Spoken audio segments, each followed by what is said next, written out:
flex. Hello, everyone, and welcome back to Brunkhollow, featuring Matt, and Matt.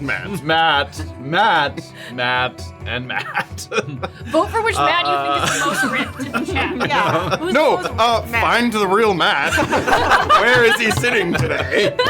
Where am I sitting today? Every time we cut to like the recap or whatever, we'll swap. Yeah. It's gonna be You so won't- confusing. 3-card Maddie! You won't understand. Yeah, that's good. Happy Halloween to all you Halloween. Halloweeners. I believe Don't that- do that. That's terrifying. Tonight's episode will be chapter 72 of Brunkhollow. Lots of excitement last episode as Illien finally got to step up to his latent lineage. Yeah, Matt. Way to go. I wish Talon was here to have that moment. And more excitement tonight as we're off to find Maeve and what she's been up to down by the Recluse River. Yeah. But before we get into that, as always, a little bit of housekeeping. Matt, take it away. Matt here, coming at you Sunday night live, 7 p.m. Eastern, twitch.tv/tabletopnotch, as usual. You guys don't know that. I did the elbow thing. Oh, yeah. Wow, I didn't That's even a pick up on that. pre-screen. I knew A it. deep cut about me. If you aren't, I can't speak. This is fully in my mouth. If you are not watching right now as I say these words, there are other ways to watch and listen, like a Tuesday podcast, like a Friday YouTube podcast. Traveling man. If you patron us in a number of ways, you can get early access to that video on Tuesday. Well done. Thank you for your likes and shares and comments. Make sure you tell your friends about this show. And if you need to show them a short clip to tell them why you should watch, It should be this one. Yeah. I'm Matt and I don't have social media, but I hear the show does, and Jordan works really hard on it, so you should go and follow on every social media you can think of, but I wouldn't know any. I'm also Matt, and if you want to show off your absolutely ripped biceps, then we got a lot of Like tanks mine. on our merch. Yeah, just like me. We got a lot of tanks and other merch to buy on our Even merch. have any tanks? Yeah. Right there. Oh, they. right here. Like 3 tanks. Yeah, we got tanks. Come on, Matt. Get your head in the game, man. I don't have social media or internet, so I don't know. Matt touches a lot of grass, guys. There's stuff to drink out of, so, get all your merch. We got lots of cool stuff. Yeah. So it's Matt. You know that. It's your boy, Matt. I like that you did a low voice. Like, Hey, Matt. It's been Matt time. Discord.gg/tabletopnotch is Jordan always tells me about what's on there. Yes, I get shown a lot of cool fan art from the Discord, and that should be enough. You should just go there and talk about everything that we do. I put so much hard work into this show, so talk about it. Damn it! Is this your bad voice? I don't know. Yeah. What's up, everybody? Matt Taylor here. I'm here to talk about Patreon. I'm working on the PDF for this month. Not it's gonna his come last in the name. next couple of days. It's like Mr. Dog. Beast It's meets dog. Matt Taylor. Did anybody else that's confirmation that I am the real Matt Taylor? Yeah. I knew my last name. True. The Patreon PDF is going to drop in the next couple days, and then I think Jordan has worked on some really awesome secondary alternative poses. I think TC wherever Anthony is the only one we haven't seen. Oh, sad. Even with a kill shot last week? Even with a kill shot, yeah. Is it specific to something I have to... he has to...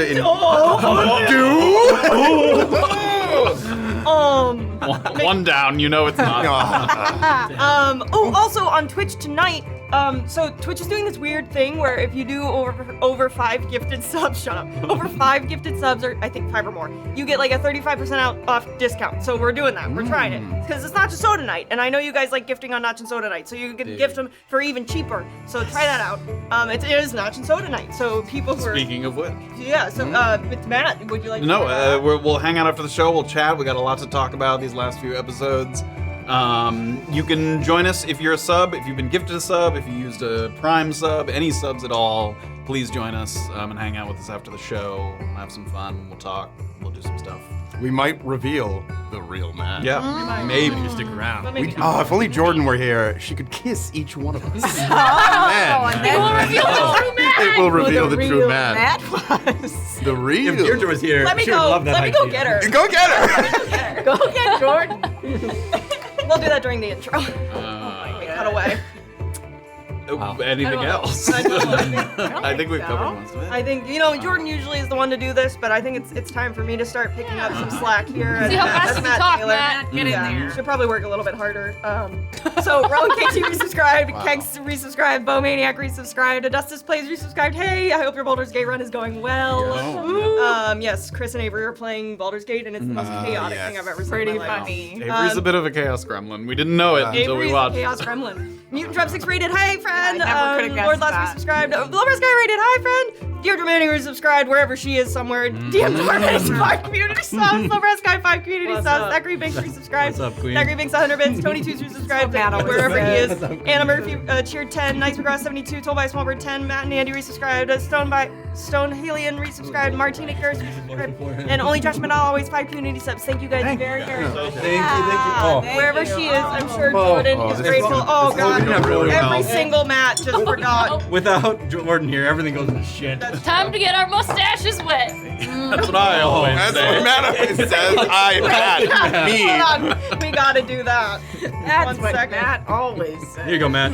Thanks, Matt. You're welcome. Okay. Cheers. To Cheers, Matt. Matt. Hey, to Matt. To Matt. Hey. Oh, God. Oh, God. I can taste the glue. There's a lot of beard in there. I mean, that's what Matt would say if he were wearing if you. We'll see you later. All right, let's give hope everybody a chance. The viewers think this is as funny as we think it is. Let's give everybody a chance to decide how long they're going to wear these for by throwing it over to the recap and then the intro, and then we'll dive into chapter 72, Brunkhollow. Let's do it. Oh, when Talon gets back, 5 inspirations for it. Whoa!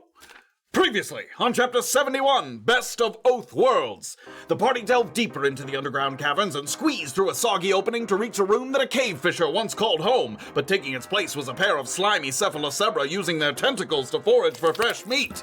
Hit-and-run tactics combined with an effective use of the longbow slow ensured that we never got too close to the creature's nasty, gnashing teeth, and after neutralizing the threat, we proceeded forward to the platform where the acephalous statue was ready for a hearty helping of Devazia Cruentis. It was here that Illien seized the chance to prove he was ready, and with the help of his translating companions took his oath and stepped up to embrace his paladin lineage of a time past. Before leaving, Kayt also managed to convince a future wingers to re-up the bloody spirit as needed, and then it was off to find Maeve, who we hoped was ready to show off the fruits of her labors. Can these new powers help us conjure up a great deal of spiritual energy? And if not in the caverns below, where might we have our final confrontation with the Oathbreaker Ramo Klein? Stick around and find out. Chapter 72, Brunkhollow.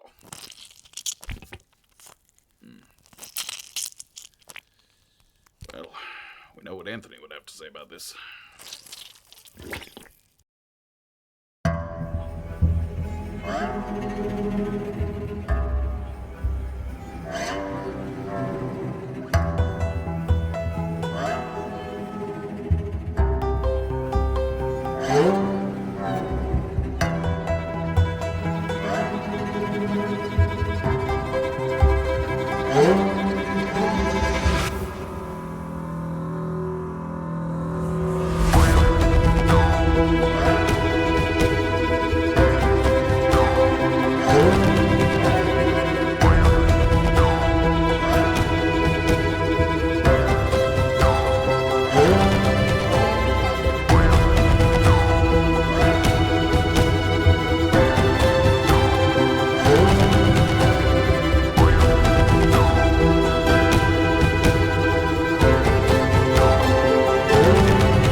Before we dive in, Oh! I loathe to reward this behavior, but I have some inspiration to hand out. This inspiration is called Always Bring a Chewinga, and it's to convince the Chewingas hanging around the Meridocephalus statue to replenish the bowl with the Vasier Cruentus as needed. Yeah! Woohoo! I'm keeping my costume on. It's mostly rubbed off. It looks rubbed like off. you just have a dirty mouth. I would Damn, like to say. I was really looking for a beard reveal, like a drag queen, you know, with reveal. Oh It's no. a beard on a beard, you know, the famous saying. I did make out with all of the claimed mats, And? they were all wonderful. They were all the real mad all along. Real mad. There it is. I think we're all the real man. We're all the real men. Oh, God damn it. The Recluse runs west out of Brunkhollow. And after walking at a fair pace along the southern bank, you feel you must be at least a mile from the center of town, maybe even a little more. That and the fact that the thoroughfare is at its busiest during these hours is of some comfort to you, because the thunderous eruption echoing throughout the valley might be mitigated somewhat by the midday clamor. You hurry forward another 100 feet where the trail bends to the left, and you find a spot where the river widens but has a plethora of small stones and divots, a convenient place to cross if you needed to. Set up on the opposite bank, the north bank, is a quartet of narrow barrels, each one with a rod sticking up through the lid. They're butter churns, and jammed on top of the protruding rods are what look like melons or cantaloupes, presumably to emulate the appearance of human heads.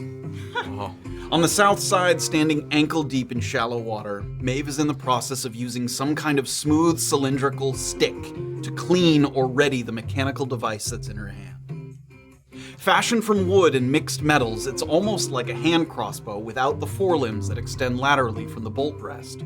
But for those of you with less familiarity in this endeavor, you're still looking around, wondering what could have produced the resounding bang heard moments ago. Maeve flinches when she hears your approaching footsteps, but she relaxes when she sees who it is. She places the weapon in the bed of a nearby wheelbarrow. It's likely the same one that she used to haul these butter churns out here. And then she reaches down and rinses her hands in the stream before taking out an ether cigarette, which she lights as she waits for you to approach. And as you do, there's this slightly charred, sulfurous aroma in the air. And you don't think it's from the cigarette. More likely it has something to do with the ignis crepitus being successfully synthesized in ammunition form. And for Kayt, there's this buzzing feeling in the back of your brain, like you're about to witness a revelation. The fulfillment of your family's research that caused so much fear, so much consternation among the Moris and their descendants afterward. As you get a little closer, she's just finished lighting. Well, thank the gods that you chose to exercise an abundance of fucking caution, bringing an entire regiment of your companions to witness what we brought to bear. Oh, they're well aware of what we're about to bear. It's that commitment to covertness that ought to be a boon in the dangerous fucking days to come. Well, they're loud, right? If it's heard, nobody knows what's the fucking source. But I take your point. There's a little waterfall not 3/4 of a mile downriver that I'm considering as a point of relocation to further obscure the outburst. Can we help? Let's go for it. Yeah. Did you get everything you needed from Jasper? Everything and more. Consider that a very stressful loose end tied as cleanly as possible. And now my full attention is here with you and the beautiful work that you have been doing for us. We couldn't have done it without you, Maeve, so thank you, really. She motions to the wheelbarrow. Well, go on then. I wouldn't say you've been fucking patient, but you've been waiting all the same. Go over to the wheelbarrow. And it isn't your first time laying eyes on the weapon. You've seen it before. But some minor modifications have been made that solidify it as more than just a conversation piece, as an operational item. The last time, it was a bow without a quiver. It was a sling without a stone. But sitting beside it is a tray full of these little paper capsules with metal reinforced rings that are barely larger than thimbles. Innocuous in their outward appearance, but a lingering charcoal scent tells you that they're packed with something potent. As you look at the weapon itself, you see that engraved into the wooden handle are 4 jagged lines, like artistically rendered claw marks. And along the length of the barrel, in small printed letters, it reads Maeve and Mori. And there's something down by the trigger as well. There's like a tiny little runic symbol right where your thumb would rest if you were holding the weapon. And you don't think that that was there before the last time that you saw it. Our names being plastered along the fucking side, that was your cousin's brilliant idea. Oh, he does have a touch for flair. But the little sigil there, that was my doing. I called in a favor from Oslo up on the hill, and now this prototype requires some attunement to operate correctly. Now they ain't all gonna be like this because it was fucking expensive. But placing your thumb there causes a pin on the inside of the barrel to retract. You can't load the weapon without the pin being down. And once we get you good and fucking attuned, it'll only work for you. Unless somebody wants to break it open and fuck it up, I guess. Oh wow, I've never had anything to attune to or tuned to anything before. Well, in the early stages of our experimentation, I figured some additional fucking safety precautions would not go amiss. Listen up, though, because once it's loaded, anybody can fire it. The pin stays down until the ammo is spent, so don't go thinking that you're safe if somebody manages to disarm you. Not only that, the cartridges that you'll be using, which I call Eric's, encased and refined Ignis Crepitus, they fit differently than the original Mori black powder designs. And they pack a punch, but no matter how I altered the fucking design within reason, there was no way to speed up the reloading process. So look, your best bet may be to use it as some kind of opening volley, because for a skilled fighter in close quarters, you ain't gonna want to take the time to turn it back around when you got hostiles bearing down on you. Understood. The ease of use is its selling point, that's for fucking sure. Anybody can kill with one of these. Little to no training required. The others that I showed you back at my place, I need to adjust them to fit the new cartridges. It's not gonna take long, but that's just to say that I've only got a couple that are operational at this exact fucking moment. If your friends would like to see to other business, maybe the two of us can spend a little time out here practicing.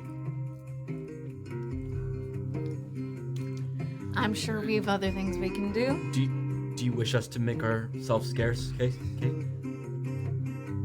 Maybe you guys could watch just the first one. I would love to if you would have us. Go on, pick it up. Right now it's attuned to me. She takes it and she puts her thumb on the thing and you can hear like a little click. And she takes one of the capsules and sort of holds it up there. Right now I have to load it for you until you're attuned to it, see?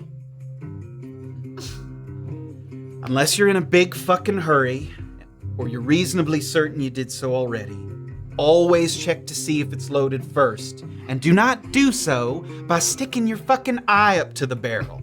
Take the ramrod, and you measure if it reaches all the way to the bottom. She takes the little stick there, and she sort of slides it into the barrel there.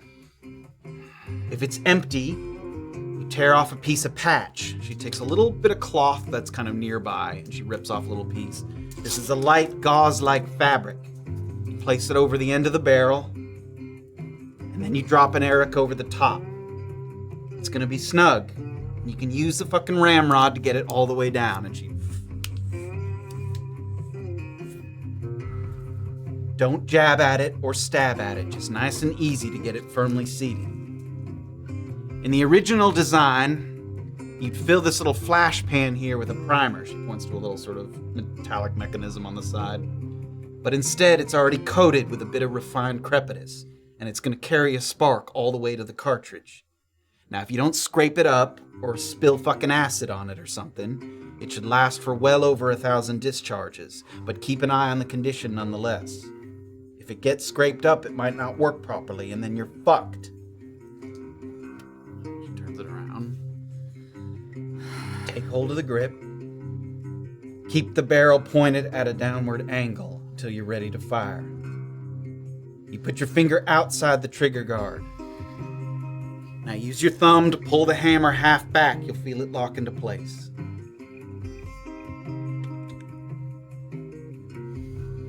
Feet apart, knees slightly bent, and take a step toward the target. Now if your other hand's fucking free to steady your aim, you put your opposite foot forward. Keep your fingers clear of the mechanism. You bring the end of the barrel toward the target. Now take a fucking breath. Steady on the hold. Calm yourself. You squeeze the trigger with even pressure applied throughout, and when you do, you don't release or relax too fucking soon. Follow through.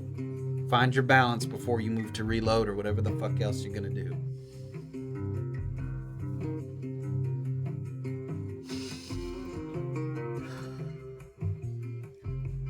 Three, 2, 1. And go ahead and make an attack roll for me. So you're not proficient with these yet, so it's just a d20 plus your dexterity modifier. Okay. I used the Brunkhollow thing for this. Oh my god. The new guns on it.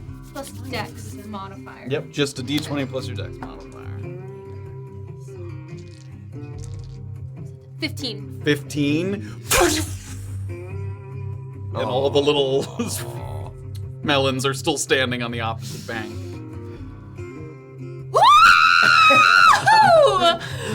Oh! Are you all right? It didn't hurt your hand. No. Oh, okay. Wow. Thing roars. I mean, it kicks and it roars and it just. You've been described to other people like this weapon, sort of a pseudo crossbow, a reinvention, a modification of the crossbow, but it doesn't sound like that at all, and it doesn't look like that at all. It sort of discharges this reddish smoke out the front of the barrel when it fires, and it lingers in the air for a moment before it kind of dissipates, that ignis crepitus. It reminds you of when you were in the cave when they would go off like that. That sort of mushroom fibers would linger in the air after firing. Something just came out of that at a speed hitherto not seen by my eyes. No. What? There was no reaction. I couldn't react to that if I couldn't wanted have to. followed that. I feel like my whole life I've been missing a limb or something. And now I'm complete. You ain't complete till you've practiced a little bit. She points over. Put that thing down. Thank you. All right, this is There's gonna only take a while. one in there. You see. I know, I just Gotta reload. it's all new. So let's talk a little bit about Oh my god, let's go. a Maeve and Mori firearm. Oh my god. So a lot of thought. We will just talk probably more about this at Notch and Soda, but a lot of thought went into sort of the making of this and not wanting to make a weapon that sort of trivialized other weapons, but also one that filled a kind of unique niche. And this is what I ultimately settled on. So it's a 30-90 range, so 30 regular range, 90 long range. One of the things which she mentioned is it's slow loading. It takes a action to reload. Yeah, okay. So the idea is like there's turns in combat where sometimes you don't have something else to do that you could use to reload, but she was saying like to use it as an opening, fire as your first shot, and then run in there and do. That was one of the first considerations I went into. Is I didn't want it to make it not feel like you were a monk anymore, like not get to use your sort of hand-to-hand stuff. So the idea that it takes a long time to reload. It has improved critical. You crit on a roll of 19 or 20.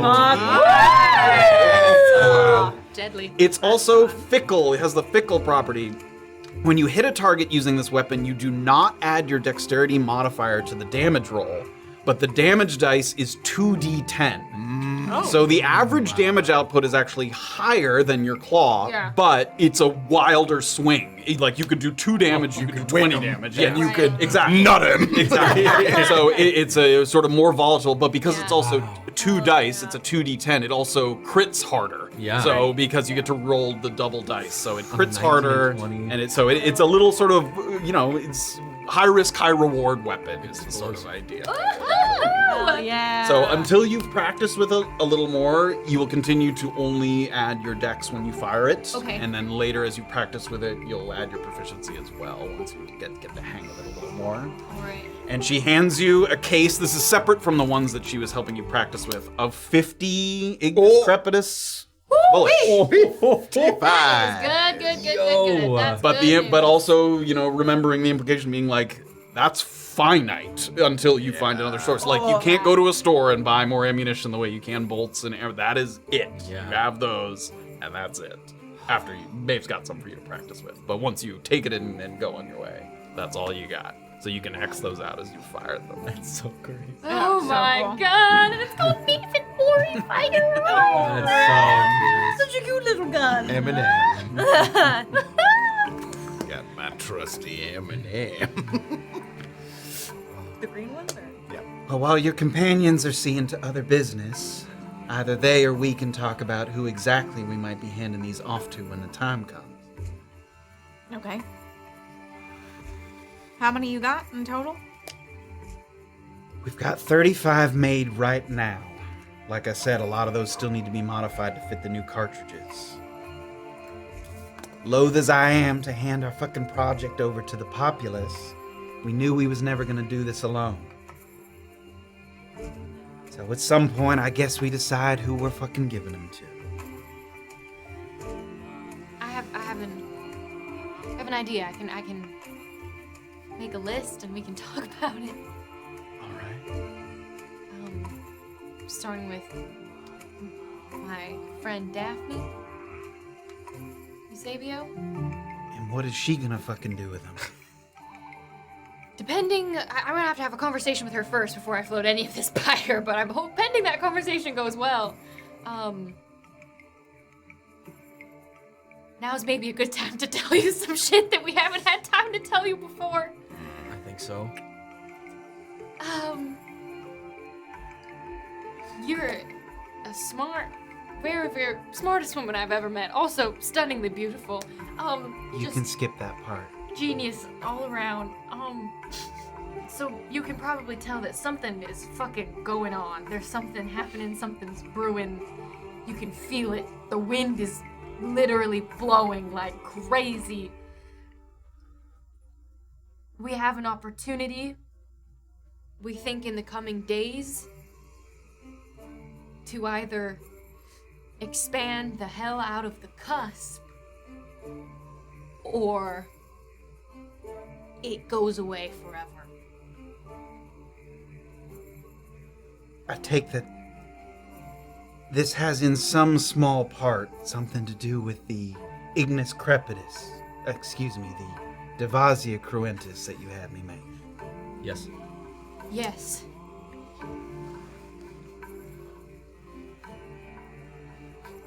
All right. And what's my part in all this? Well, you have helped considerably along the way with all kinds of questions that we have had, but I'm hoping, my hope is that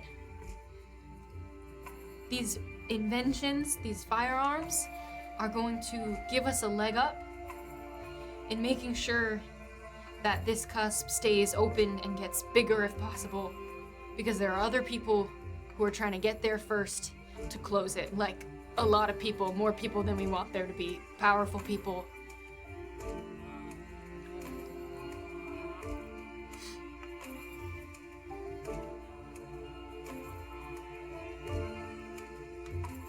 So what's the plan? Master this myself so that I can become a teacher, so that we can become teachers. We can show other people, trustworthy people, people who are also dedicated to the expansion of the cusp, to protecting this place and making it bigger if possible, to use these weapons. We know where we have to be. We don't know exactly when we have to be there, but probably as soon as fucking possible. So maybe this training can happen on the road for people. Perhaps. Depending, I mean, there's a lot of other moving pieces with getting the firearms themselves ready. There's conversations I need to have I know that Doxley has begun looping in prominent figures around town. This is not something that we feel like the 5 of us can do alone. And we certainly haven't done it alone up until this point. And who are these prominent fucking figures? Stop me if I forget anything. We've got a cleric. We've got a demi-hack. I think she was meaning prominent people in town. Brunkhollow. Oh, But they are prominent folk, yes. the more positive side of things. Who we got on our side? Doxley? Anyone who's a name in Brunkhollow? Bisons later on in the day. I'm planning on talking to the Monteros, see what they can bring. And I've got Izzy Narvos. I don't doubt that Izzy is deeply invested in Brunkhollow's continued existence and ability to fucking thrive. I hope that if you put your faith in her, you're prepared to deal with the aftermath of that. Do I look like a fucking idiot?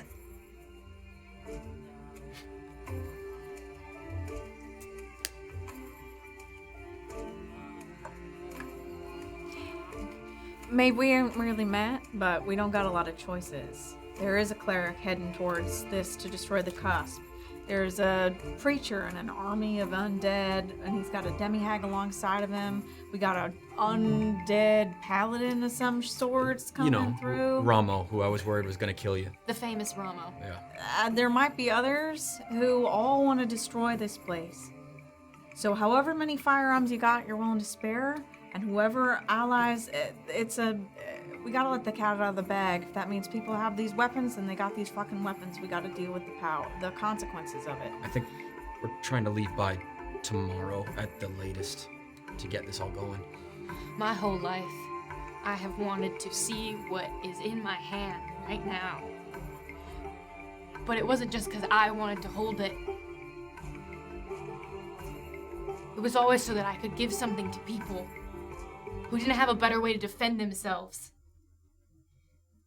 And if this place goes away, this is the only safe place that we have against the fucking shit-eating clerics. We're gonna be way, way behind where we were when I was born, when my parents were born. People have a right to defend themselves. We have the right to keep this place safe. We can't just keep this knowledge to ourselves. When I first came here, I had a feeling it wouldn't fucking last, you know? Like it was just temporary. It's gonna last. And we'll see to it. Or this version of it is temporary. It'll only get better.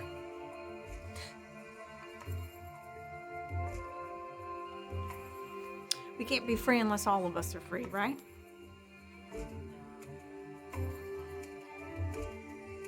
Tell Izzy I'll give her people what I got. That's a kindness. So maybe we ought to go chat with Izzy. The rest of us leave these two to their work. Be careful. She's capable. I have no doubt. The attuning process, making the weapon no longer viable for certain individuals. Can you specify, sort of blacklist people? Not if they know how to do it, no. And like I said, that's just that one. I can't do it for all of them. It's too expensive, and even if I had the fucking money, takes too long. Yeah. Not to mention Oslo doesn't actually even fucking like me very much. I don't think Oslo likes anybody. I don't Likes think this he one. Certainly, I think we're all on the list now. If he speak, whatever. All right. if Izzy comes into possession of one of these weapons, I'll answer for it. Okay. All right. Are we satisfied? Yes. Good luck. She looks satisfied. How far out of town are we? Would you say? How long do we walk? Yeah, so like 20 minutes, 25 minutes. Can I cast Find Steed? Are we prepared? Now here, now Yeah. you can. I'm gonna cast that for a celestial mount. Maeve like literally go. All right, back to town. Illien's gonna swing up. What the? We'll see you soon, Maeve. Big things are coming. Let's go. And I'm gonna start galloping. Oh wait, before that. Really well done, Kayt. I'm really happy for you and what you've accomplished. We'll name him later. All right, bye. And I'm gonna gallop off. He's about to become so much more intolerable, isn't he? What the fuck is that? What the fuck? Hey, get us some for the rest of us. Yeah, is there not enough room? Sounds like you guys got some cardio in. All right, let's go. Let's go. Get the dummies. Load up the cart. Right. The two of them start to cross across the little sort of stepping stones there. Jag. I'll follow the others for a moment, or What is going on out here? Have I lost my mind and my marbles No, in I the down thought wheel? maybe if he got a little magic, he'd be less insufferable, but I believe he will be more. No, because he's about to be happy for the first time in his goddamn life. What are we gonna do when we get back to town? The three of us. Since Illien's fucked off to God knows where on that fucking horse. Are you like riding all the way ahead? Or are you like riding and like letting them catch up? Like, I was riding off ahead. I was gonna just head to the Monteros great. for 10 minutes, and then the steed goes away. Wow. Well, I've got to confirm things with Izzy now that Maeve has actually given us consent to use her weapons, and I've got to hire somebody to take care of the Noyle situation. Does anybody else have anything else on their list? Are you sure that this is something now that I have a little time I can't just pick away at and at least... Why is Noyle alive in that cave, DC? If you can give me a good reason, that isn't just so that we can go save him and get ourselves fucked in the process, I'll be all for it. But I cannot feature why he would do that. Yes, to waste our time. Yes. To kill us.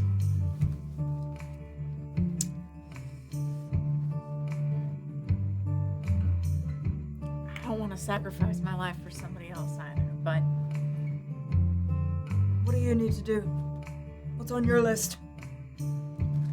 if we're just trying to make preparations, maybe I'll learn some spells. I don't know. I heard somebody else, an ally of mine, is coming to town, but I don't know when. We can't wait for him to show. So I guess I'll go back and maybe study. I'll look at Haskell's book. And you? As I said, even if I went down there to just study, You can't go by yourself. If you're doing that, I'll go with you. To Noyle.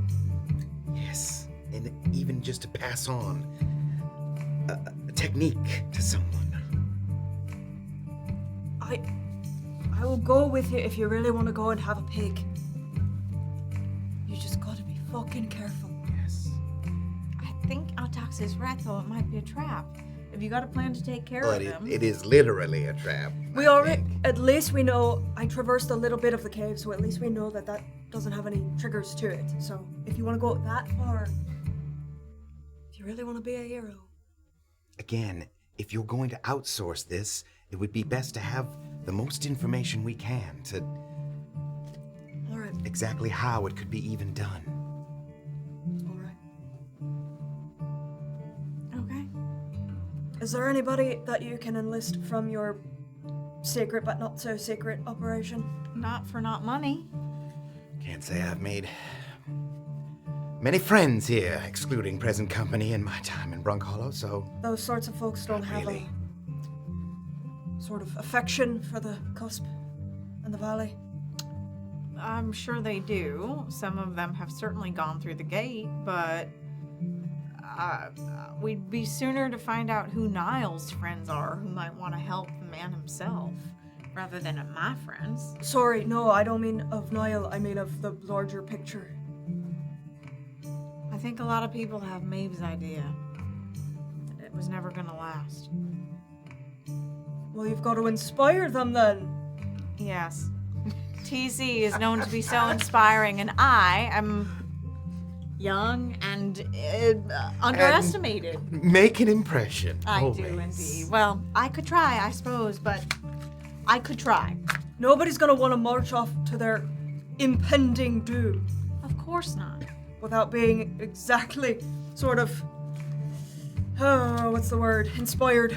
Yes, I just think that maybe my asset is involved in being underestimated. That cuts both ways. Maybe TC has the same quality.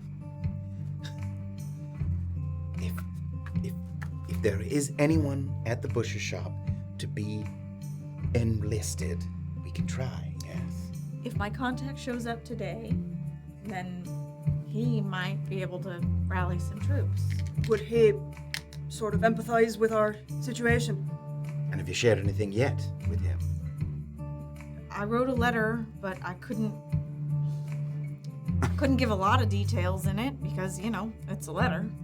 I don't know, he's like the closest thing to a father to me. I would like to think he would listen, but there are other things at play. They'll have to decide whether or not this is a sacrifice that they're willing to make. All right. If people decide that they think the odds are stacked against them, then they may not do it. I've known for a long time people decide, you know, you're useful until you become a liability. And then you're out on your ass. That's the way the fucking world works. All right. Let's get back to town and catch up with my good Owain brother. Can Illien trot back at this point? You fucking I'd be like, Oh, to the group? yeah. so slow. No, I'd be like, I realized Romo's still out there, so I'd like to stay with you guys. So just, Oh my god! Oh, you just God. realized I just that? got, You just no, I missed know. him. Our You walked past us. Shut You must up. have just galloped right on by. Can't a guy enjoy his new Thank horse? goodness a knight can come back. Is that what that What is? does this? What does this thing look like? So I chose a celestial version. So I picture like cool white horse with wings. I don't know. Probably like Like a Pegasus Pegasus? type thing. without the wings. Without, oh yeah, because it doesn't have a fly Yeah, strap. it doesn't white have horse? Yeah. So a very regal white They horse. got like chicken wings that can't be used to. Yeah, actually the little fly. baby chicken wings. I don't know. Yeah, sorry, I got excited. We headed back? A transcendent beast. Yeah. I was thinking the name Verdant. I don't know, doesn't that mean like full of vigor and it's like a beautiful thing? Like verdant. That is what verdant means. I thought it was a shade of green. Yeah. Forest can be verdant, right? Yeah. Yeah. So, what do we think? Verdant? No? Okay, we'll keep working. Sure. Good old Vern. You guys start to head back. Just as quickly as it disappeared when you left to follow the recluse, so too does civilization rapidly reemerge. It feels like you turn one corner and suddenly you're back along the row of houses on the southern bank. There's a decent crowd gathered by the loading dock off to your left. It seems some hunting and foraging types have utilized the waterway to bring their spoils back to town in a timely manner. Others are helping them unload, or some people even have coin purses out and they're pointing at some of the pelts and things, sort of offering their wares. Across the river, you can see a lot of congestion around Bernard's boarding. It seems a fresh caravan has arrived from beyond the cusp, several wagons circling as the horses wait their turn to be brought into the stables. Some others start the process of unstrapping luggage from the rooftop. If only they knew what kind of shitstorm they were riding into. You wonder if they would have considered making the trip at all, or if, like some others, the outside is simply not an option. With the bloody spirit deposited, and a potentially tide-turning weapon found to be both functional and in the hands of an ally, your list of essential tasks prior to departure finally feels like it's being thinned out rather than growing. Questions remain, of course, about what schedule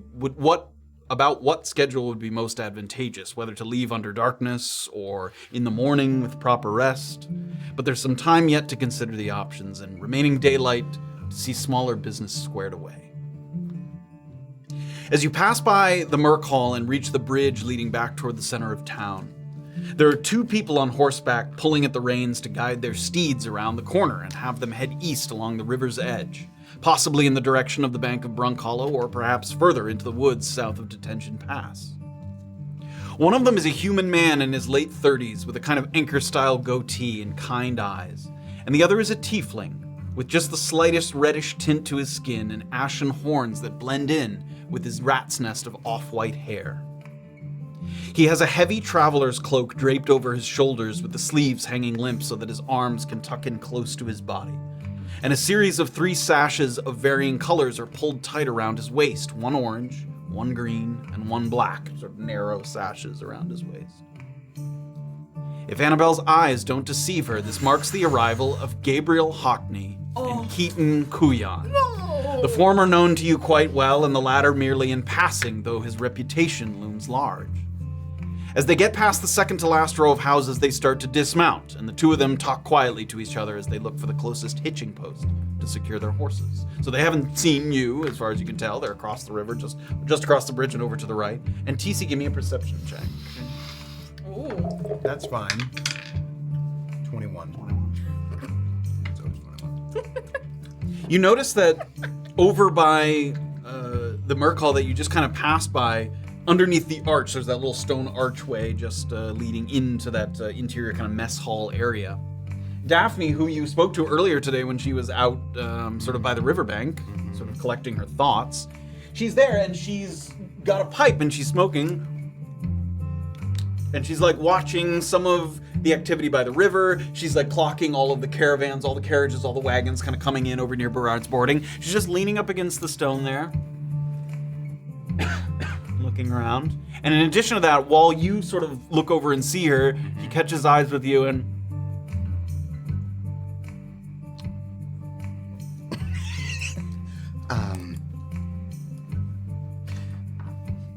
I know it's probably best that Kayt speak to Daphne, but I'll be right back. Okay. And I'm gonna I'll head over TC there. heads over there, the rest of you. Speaking of, that's my contact, so I may Stop step off and see. Oh, Yeah. fuck Those that. 2 on the horse? Yeah. Horses? Okay, cool. Yeah. All What, right. what are their names? Hawk and Keaton. Which one's the tiefling and which one's the... Don't matter. Bye. Oh, okay. Oh, okay. Got it. She leaves you guys, the 2 of you. You seen Izzy? Are you still on the horse? It only lasts 10 minutes, so I think... You also might have wanted to dispel it before you Dispel reached before it, yeah. the guy with his pigs was like... A huge white horse.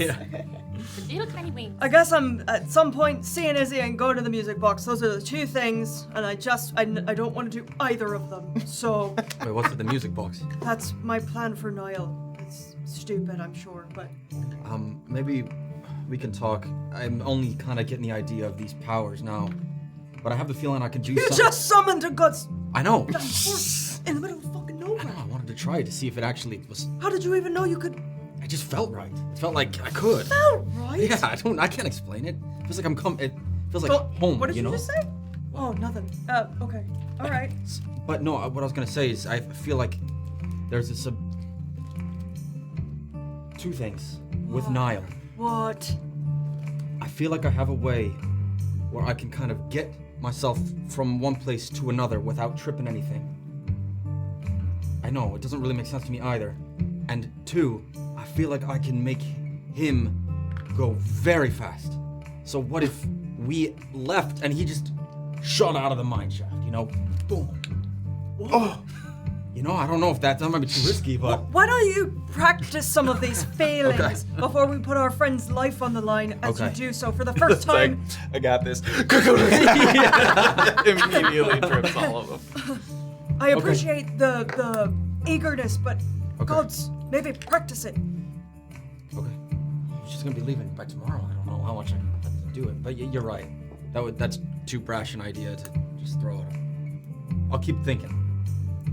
What else could you feel like doing? I don't really know. I feel like if you were poisoned, I feel like I could do something about that. I think. All right. Yeah. Yeah. Oh, so if the nights when you get too drunk, maybe I can fix you up. So you won't You get say that as so you though won't I get do sick. it all the time. No, I'm saying so you don't get sick in the morning. Like maybe you'd be like, you have the fun of it, and then when you're like, ill, I'm over it. Boom, no drunk. Isn't that amazing? That's What a noble use of one's paladin powers. That's exactly what our ancestors had in mind. Oath of Porty. I did my ancestors' wildest dream. Wow. Anyways, just spitballing. I don't know. I need Quintus to Klein is like, You're worse than Rom. Insufferable reprobate. Okay. All right. I'll let you know as I figure out more. All right.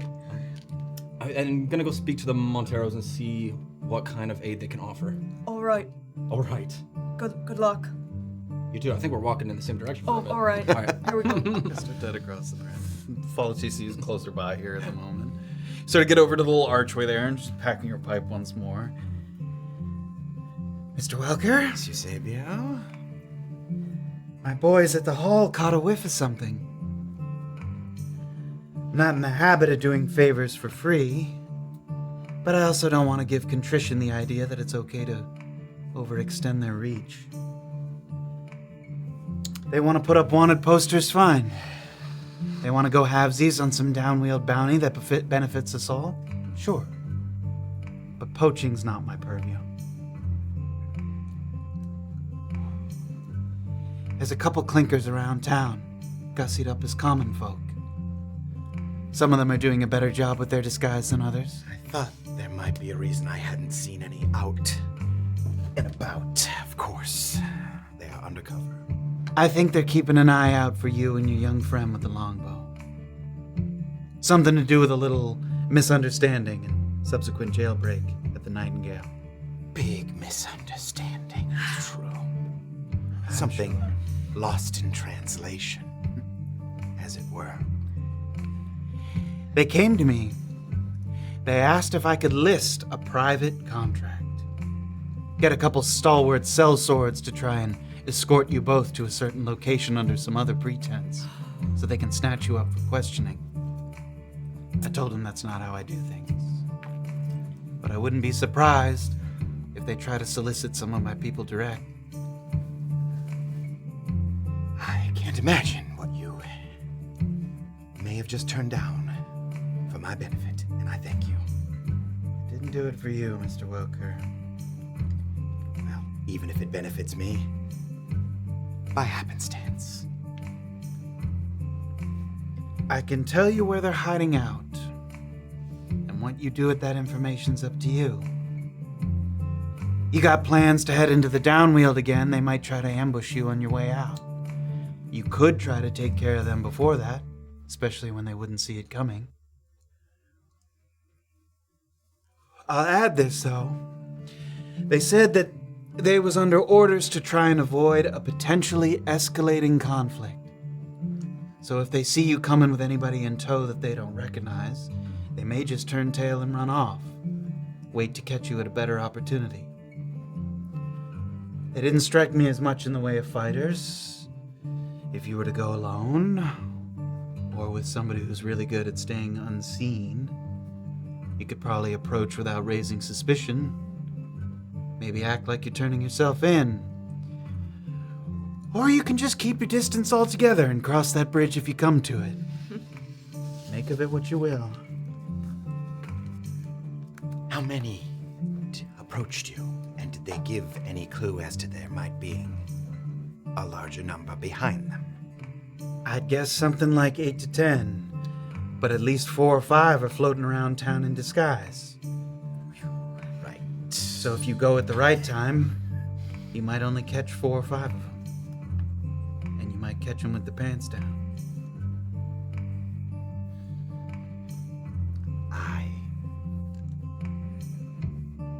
I'm afraid my pockets are quite light, and I may not be able to offer you anything for this information, at At least not in way of gold. I can live with that. Is it just enough that clinkers never prosper?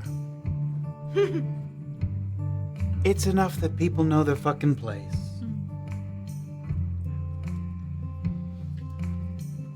Descriptions, location?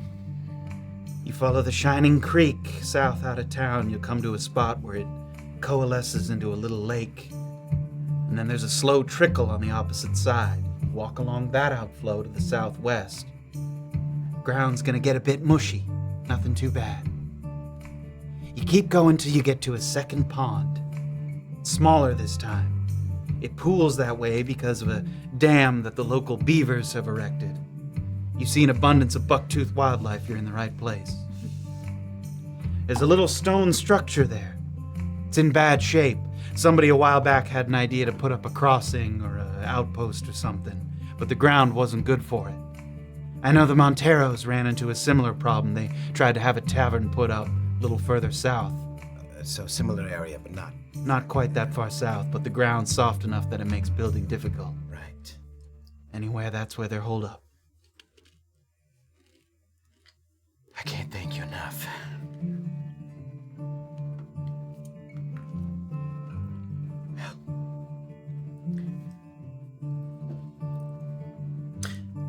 My friends and I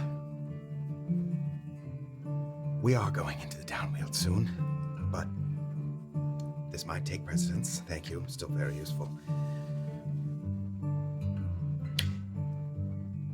Kayt might come to you with an ask.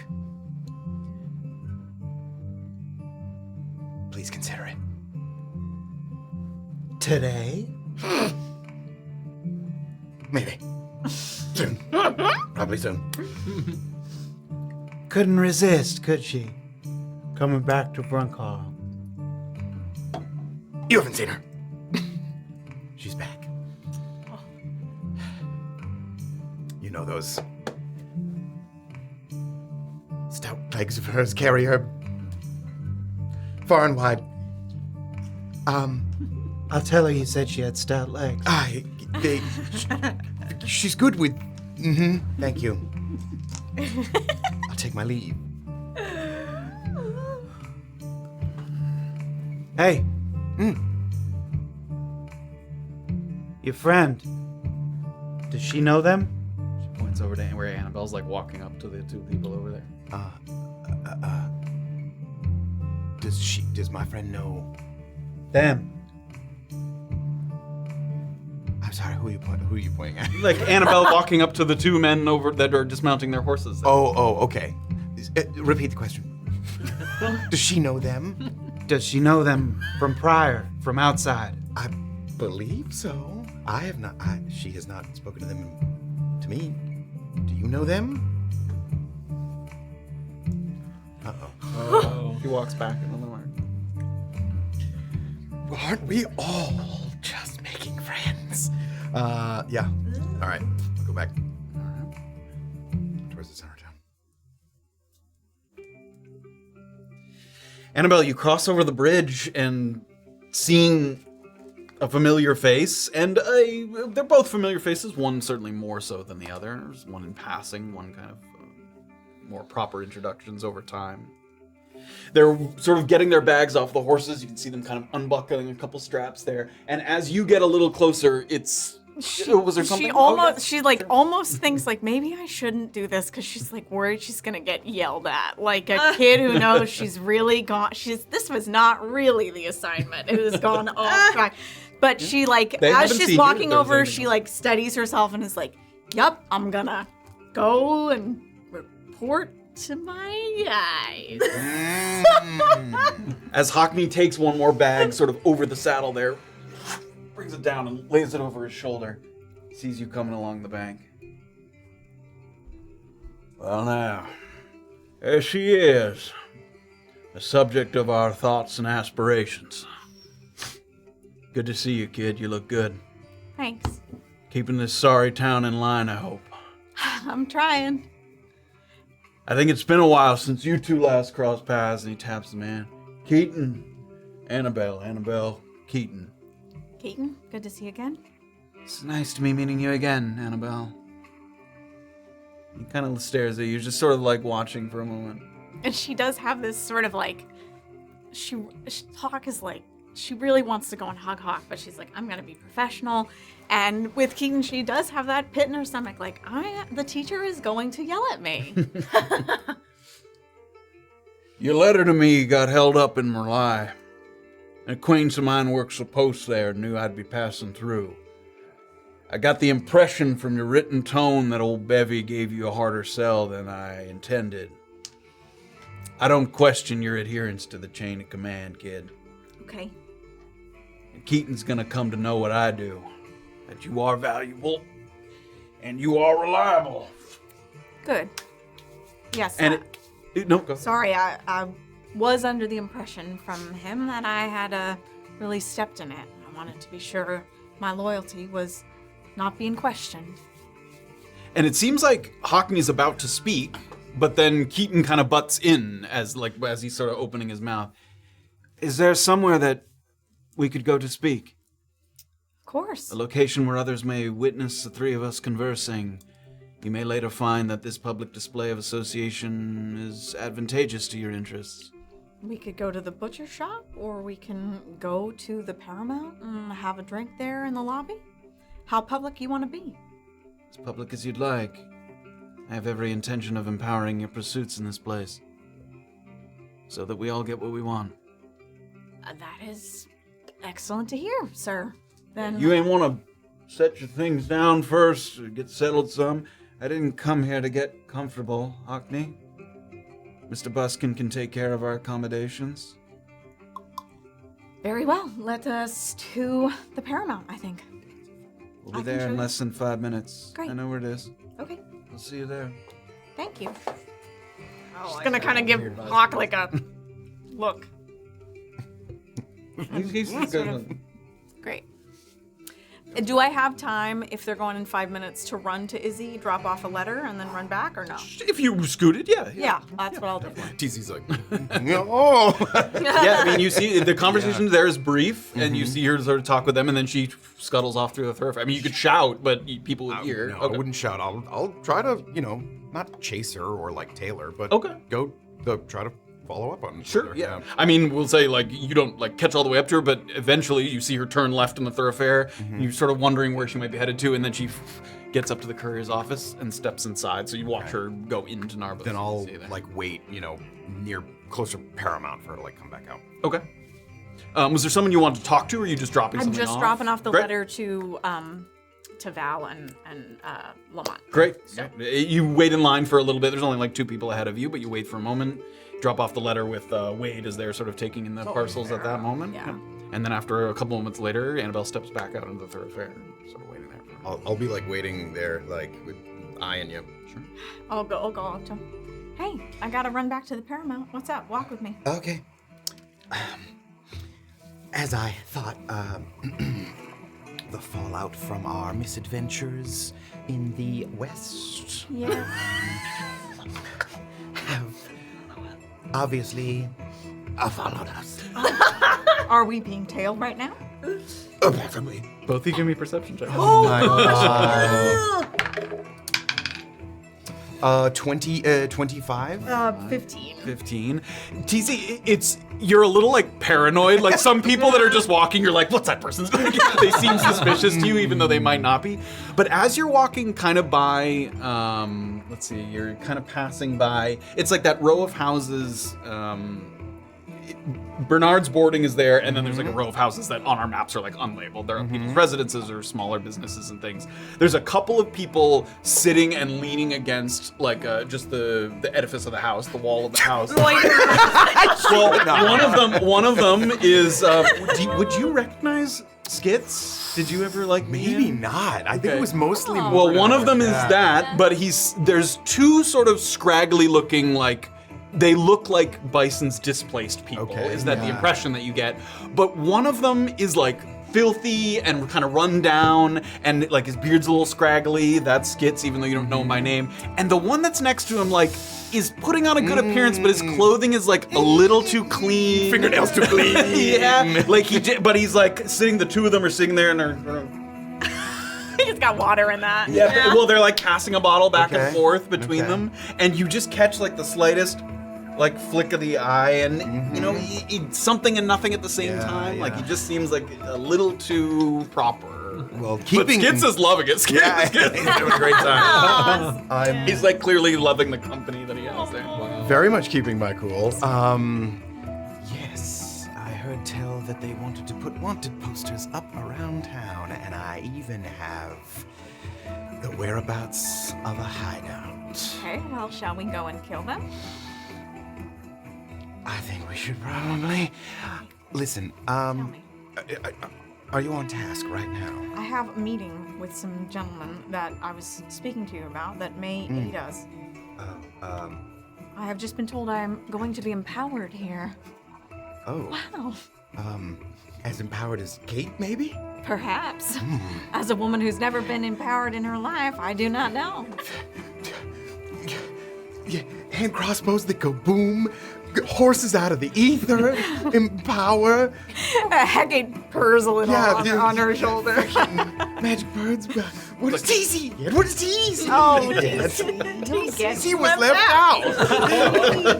Oh, come on. Well, I'll You wish listen. I'm going to the Paramount? I will feel empowered if I remain alive for the next week. I think we will work very diligently to have that happen. There could be as many as half a dozen to a dozen of these people. Are they well armed? That, perhaps no. Okay. We might not want to. We might be best doing this alone, as we could Okay. do a little quiet. Sure. But we may want to think about enlisting more. We can talk about it. Think about it. Why don't you wait for me outside the Paramount, and when I'm done, we can decide if we want to recruit the others or if we want to just go in there quiet-like and All right. shoot some clinkers. How well do you know Daphne Eusebio? Not well. Only in passing. She seems to know your two friends that just came to town. Well, they are rather prominent in guilds around the countryside. She didn't have big smiles for them. Perhaps she's worried. Okay. Okay. Just thought I'd share. Thank you. I appreciate it. I like this shearing, TC. And I'll, after, if we're still kind of near those, I'll give you a very subtle, if you look past my sleeve yeah. towards the Ottle Bay in the Yeah. Unkards Dray. Got it. Can right there. Do I get it?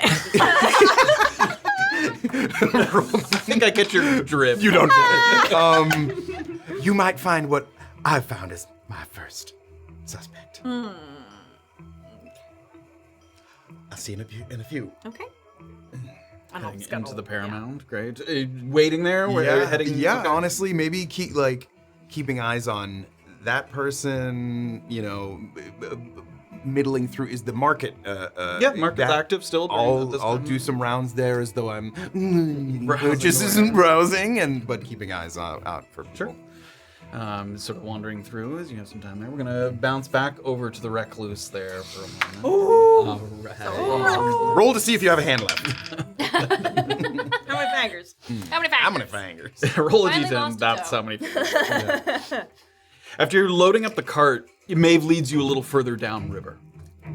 It's easy enough while it continues to have a slight descending grade, but unless she plans to leave her training dummies out here when you're finished, it's going to be a little bit of a grueling return trip. But nonetheless, after a short walk, you start to hear a small drop-off. You can hear where the water plunges. Not some massive roaring cascade. It's a smaller little dip down, maybe 40, 50 feet here. Enough to better absorb the reverberations from discharging the firearms. And as you guys have been kind of walking along there, and Maeve's got a cigarette in her mouth, and she's like pushing her. She puts it down. Even before he summoned the fucking horse, could tell there was something different about him. And I'm sure I wasn't the first to fucking think it. You want to tell me what that's about, or should I just fucking leave well enough alone? Yes. So hard to explain. So many things happened, all at once. But, magic and whatnot. He can do it now. And Is that a good thing? fuck yeah, it is. Should be helpful for, the impending doomsday battle that we're gearing up for and all. And if the cusp gets fucked up, like so many of us believed it would someday, is it a good thing for him then? I don't think there's any good things for any of us left after that. Too fucking true.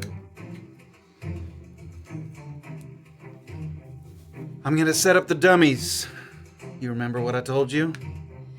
Lots of steps. I maybe need you to go over it one more time as I'm doing it. Get the churns first. She takes them out. And it's kind of a long process. She walks it like down. There's like a little sort of spiraling walkway that goes down to the lower portion where the plunge pool is. She sort of sets up one. It goes up, gets another one, brings it back down. So she's putting them in different kind of spots so that when you're standing up on the sort of lip of this sort of descending terrain, you can shoot down at them. Sick. Takes a moment to sort of do that, set them up in different places. And after that, she goes through the steps again with you. She describes the sort of testing of the depth of the rod to make sure that nothing's been jammed inside the barrel, the use of the little bit of gauze-like fabric, the patch that she called it, setting the cartridge, pushing it all the way down nice and firm and even, keeping it pointed low, bringing it back up, taking the hold of the grip, keeping the barrel down, and then clicking half back the hammer there so it locks into place. And then as you're sort of up here, then this process repeats a few times. The first couple times she's like right up next to you, and a couple times she'll like lift your elbow a little bit or like shift your shoulders from the back of your knee, sort of let your sort of leg push forward a little bit further so that you have like the stance correct. And a few different times you sort of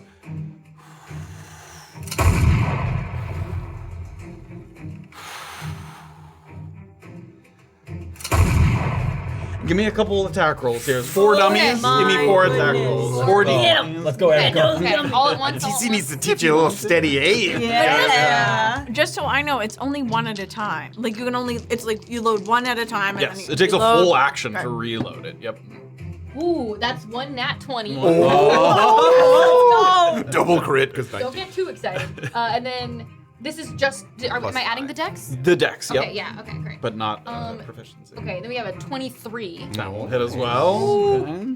Then we have an 11 That's gonna miss. and a 9. Okay, so 2 miss, 2 hits there. One crit? So, yeah, one crit. I mean, one of them you sort of it's like about syncing up the breath. So like on the down breath and letting it rip and not kind of anticipating the kick of the gun a bit of the recoil. And one of them really pierces right through the melon and it explodes there. It sort of sends little pieces scattering across. And as you continue to practice, you get a feel for the weapon. Your shots find their mark more often than not. Maeve continues to challenge you. She modifies the targets. She increases the range. She places them behind partial cover, little logs or trees that are sticking up. She tosses small stones at you to distract you while you're trying to fire. that's awesome. And despite her playfully berating you when you miss, you do find yourself having fun. It's reminiscent of your time at the Sewal Monastic when you'd put in long days training at the dojo. There's a time where she asks you to remove your boots and stand in the shallow water so that it's very cold. So you find yourself sort of having to fight the shaking of your limbs and your arms as you're trying to get used to some of these conditions because it's not quite the same as firing a bow or throwing something or using a whip or a sword or anything like that. Sometime later, you start to feel some pins and needles in your hand, the repeated squeezing, the firing, the pulling the hammer back, the threading the ramrod through. It's a lot of foreign movements to you. I mean, you have strong hands, you're muscular, but these are very sort of odd, dexterous, sort of repeated mechanics that are foreign to you. While massaging your palm, sort of getting ready for maybe another volley while Maeve is collecting some of the last remaining melons that she has there in the cart, you feel like there might be something rustling in the shrubbery down below. There's a little kind of... And you're up above, so this is like a little bit of a distance away. You're still up, and there's a little sort of cascading waterfall down. There's a rustling in the distance, and your first thought is maybe that you've drawn the attention of a confused or frightened creature that has heard something has come through the forest.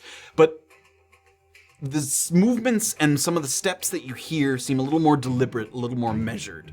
You would expect an animal that's barreling through the shrubbery to kind of rustle through. You'd see leaves shaking, but a couple of the bushes kind of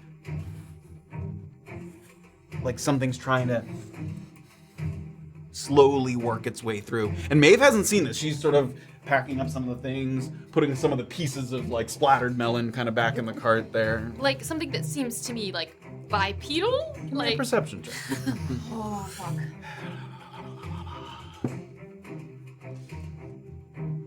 Is that a 1 or a 7? That's a 1! That's a natural 1. Difficult to tell that there's something moving out there, and it's not just sort of the breeze or the wind or anything.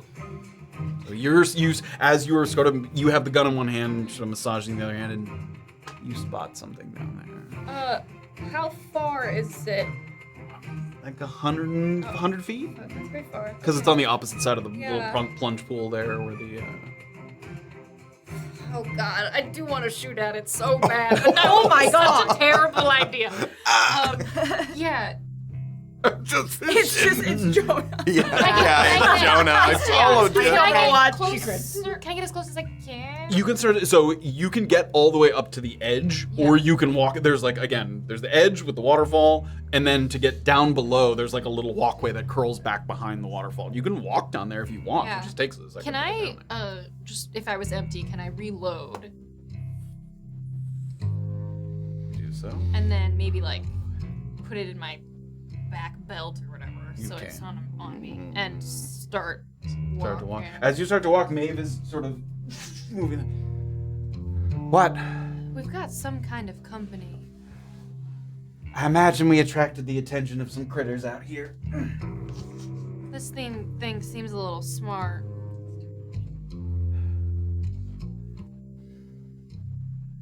So what then? I'm just gonna see if I can get a slightly closer look. She comes over to the edge there. Where'd you see it? And you guys are talking not quietly because you have to kind of shout over the...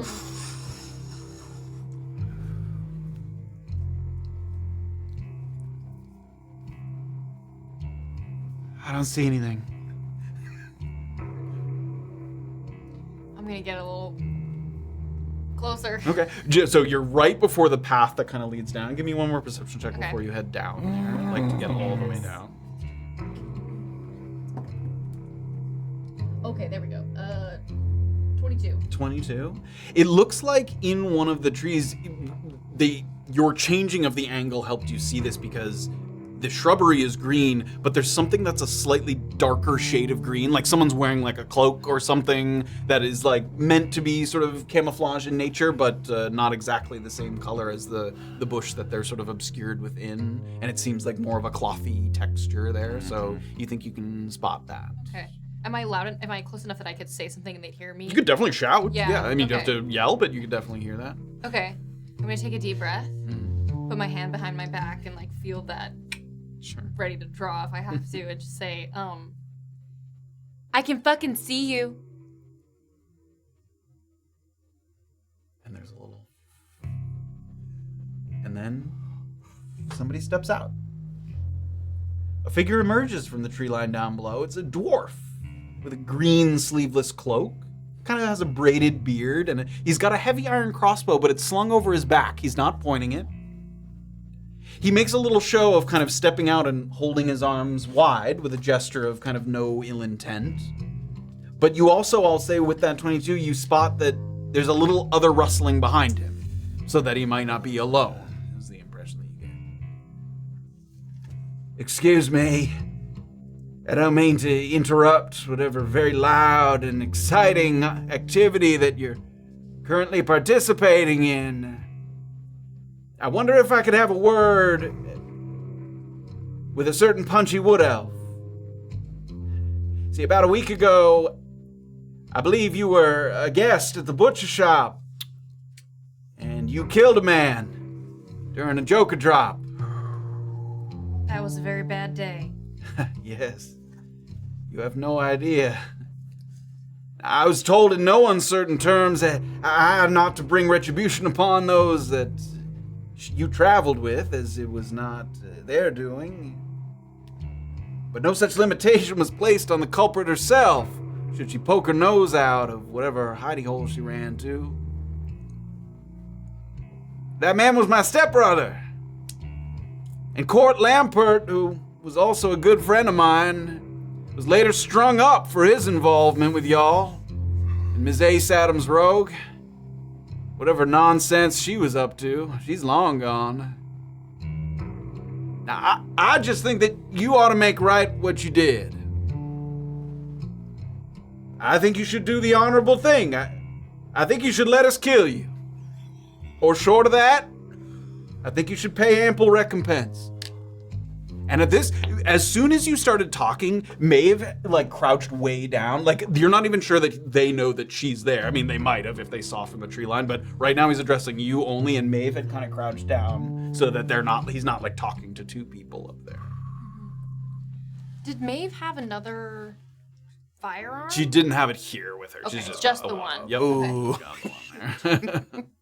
And I got the sense that there's at least one other person. Yes, Could it be. was hard to tell, but there was rustling beyond him stepping out of the bush that he was sort of hiding in there. What say you? Ain't right to kill a man at a Joker drop? It most certainly is not. And if there's a way for me to make it up to you and walk away with my life, that would certainly be ideal. I think maybe 1,500. Send to the man's family.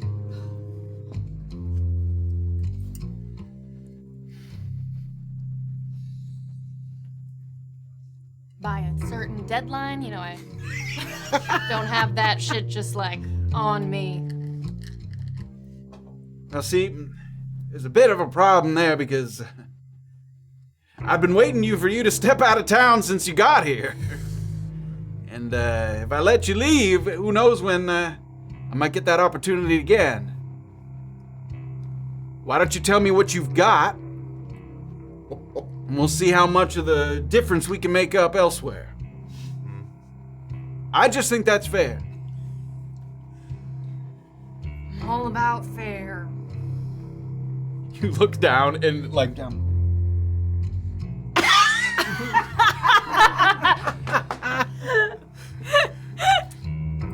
I'm gonna check what I got. I'm gonna turn around like I'm going into my bag. And I'm gonna try.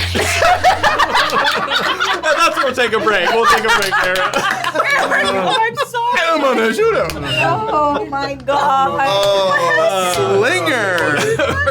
Take a quick break right there before we dive into anything else. Oh my gosh. And then we'll pick it up Wow. after the break. Bang. Oh my god. You just made Talon cookie himself. Covered in cookie.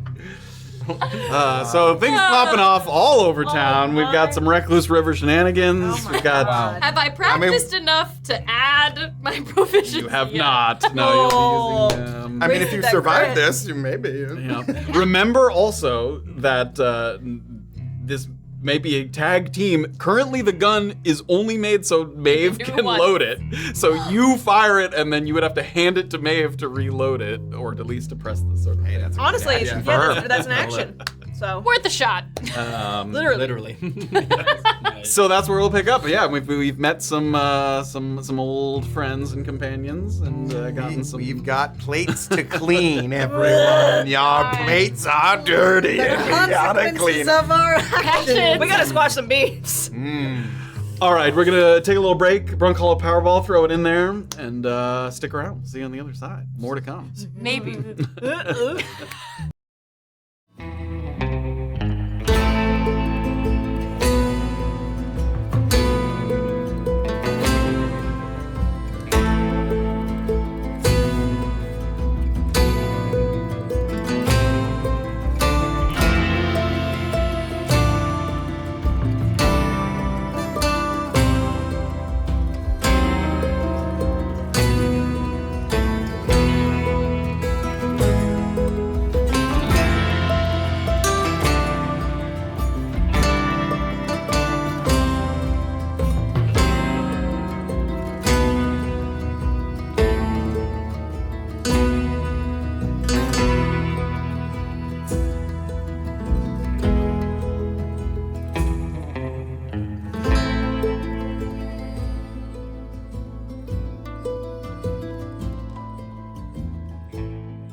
Hello, everybody, and welcome back to chapter 72 of Brunkhollow, where things are popping off. Some excitement over by the waterfall and the Recluse. Bang. A meeting about to happen with Annabel and some old associates. But before we dive back in, please Juice. grab a friend of a friend. Lowbrass Guy did 20 bits. G, please resubscribed. Abaddon gave out 5 community subs. Thank you so much. Save Free resubscribed. Lowbrass Guy 30 bits. Mania Kalos resubscribed. And Mumbleweed resubscribed. Oh, what's up, Mumble? Nice Big Ross 20 bits. Insanely 20 bits. Where the fuck? Insanely. Shit. You can't sit with us, resubscribe. Nice Big Ross 1 bit. Toolbase Wallward 1 bit. Nice Big Ross 1. Insanely Flashlamp 5 gifted subs. Thank you so much. If you got gifted a sub. Yeah. Oh my god. Wait, what's that? There's something happening? Is there something? It's up.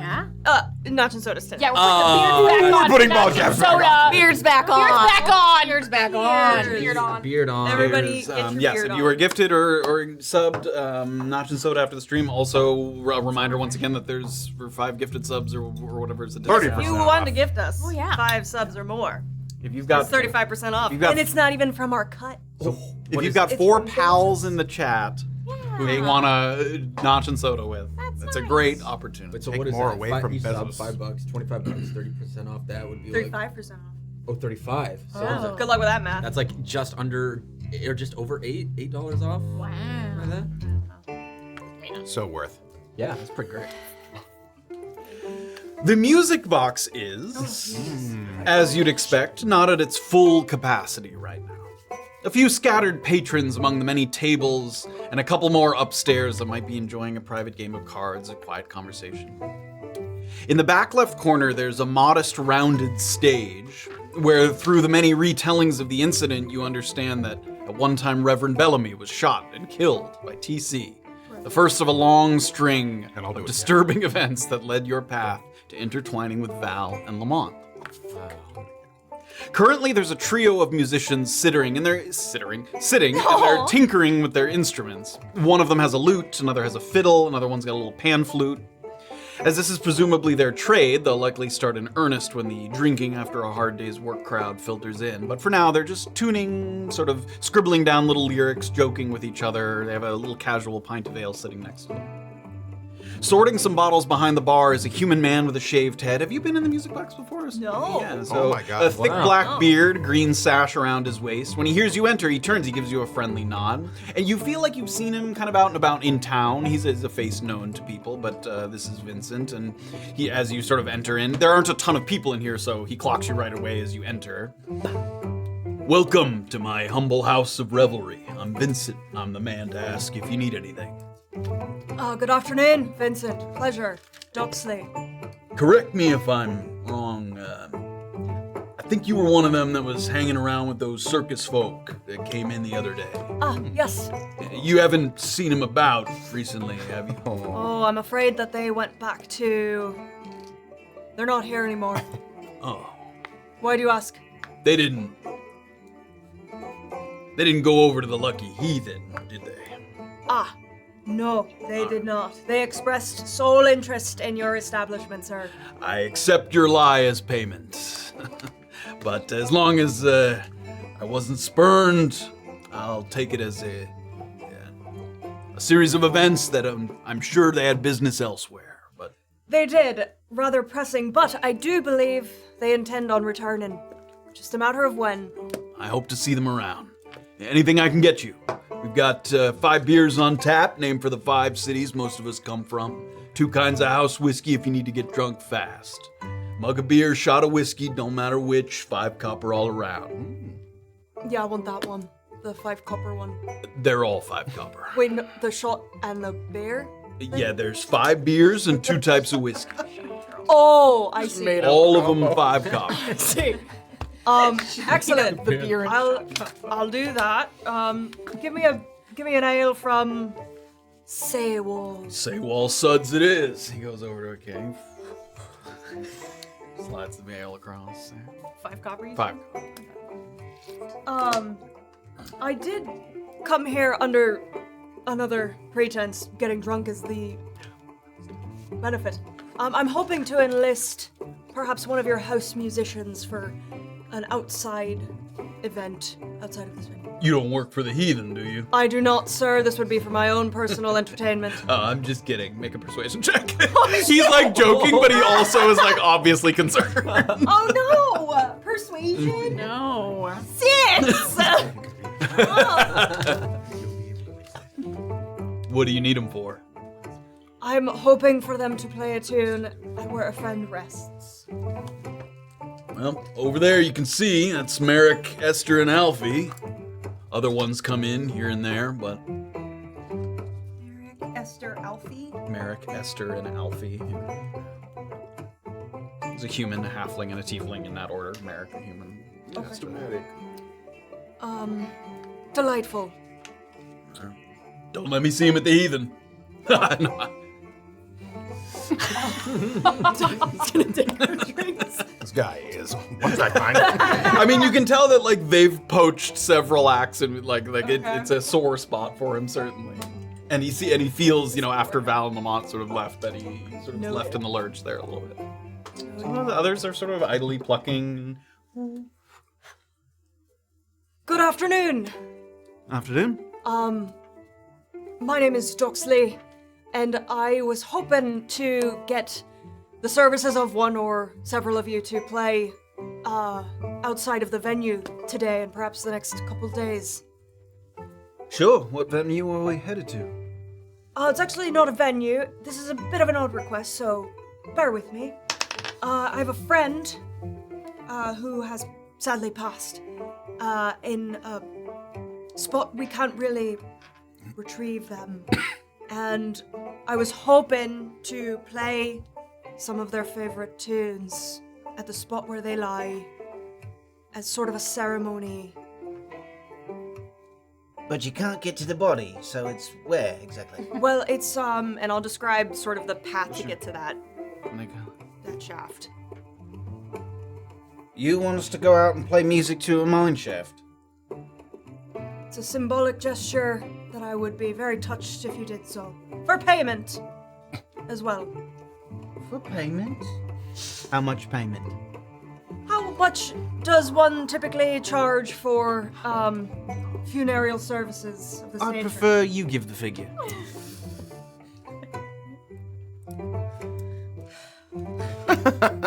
How does 5 gold per each of you sound?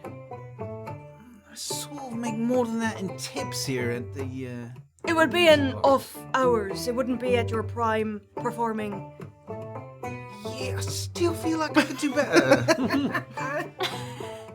Well, getting fleeced for a funeral service. Yeah, it's just that, I don't really want to go play at a mine. You're not playing in a mine, you're playing above it. All right. Yeah.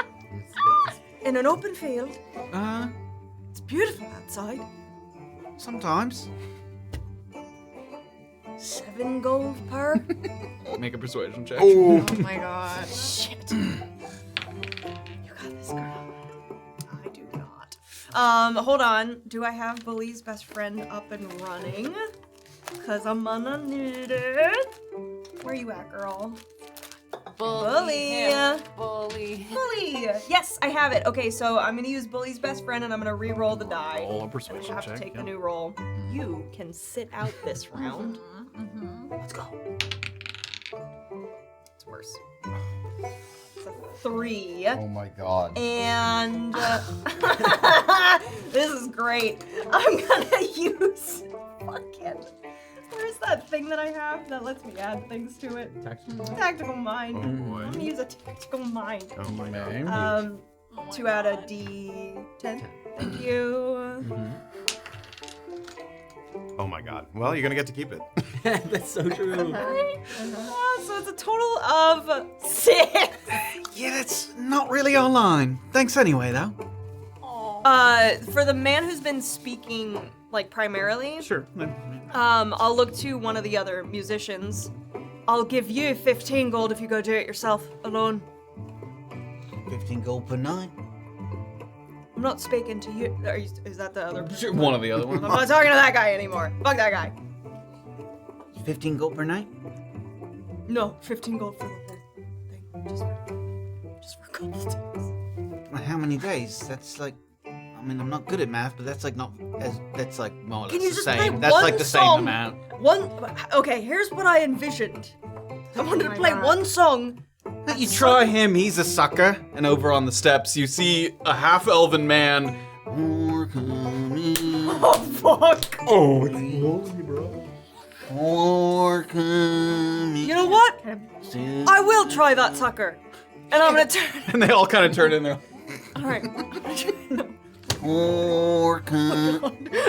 Yeah. Excuse me! Fat ass. Fine, sir. Fine musician man, sir. Hey. Hi, I believe our paths have crossed once before. My name's Doxley. I don't think so. Stupid elf doesn't know who I am. Stupid sea elf. I was. You came here. You did it to yourself. So now the idea is to torture Niall, huh? Okay. Sir, do you, by any chance, know the tune Eothan? I know it. Play it so I know you're not lying.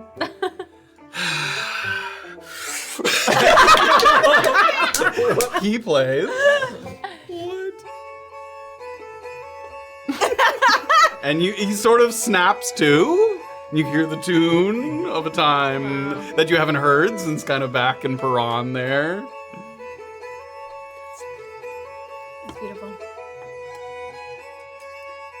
And you look over at the bar and Vincent's kind of... Doxley will shoot a look to the other 3 musicians and just...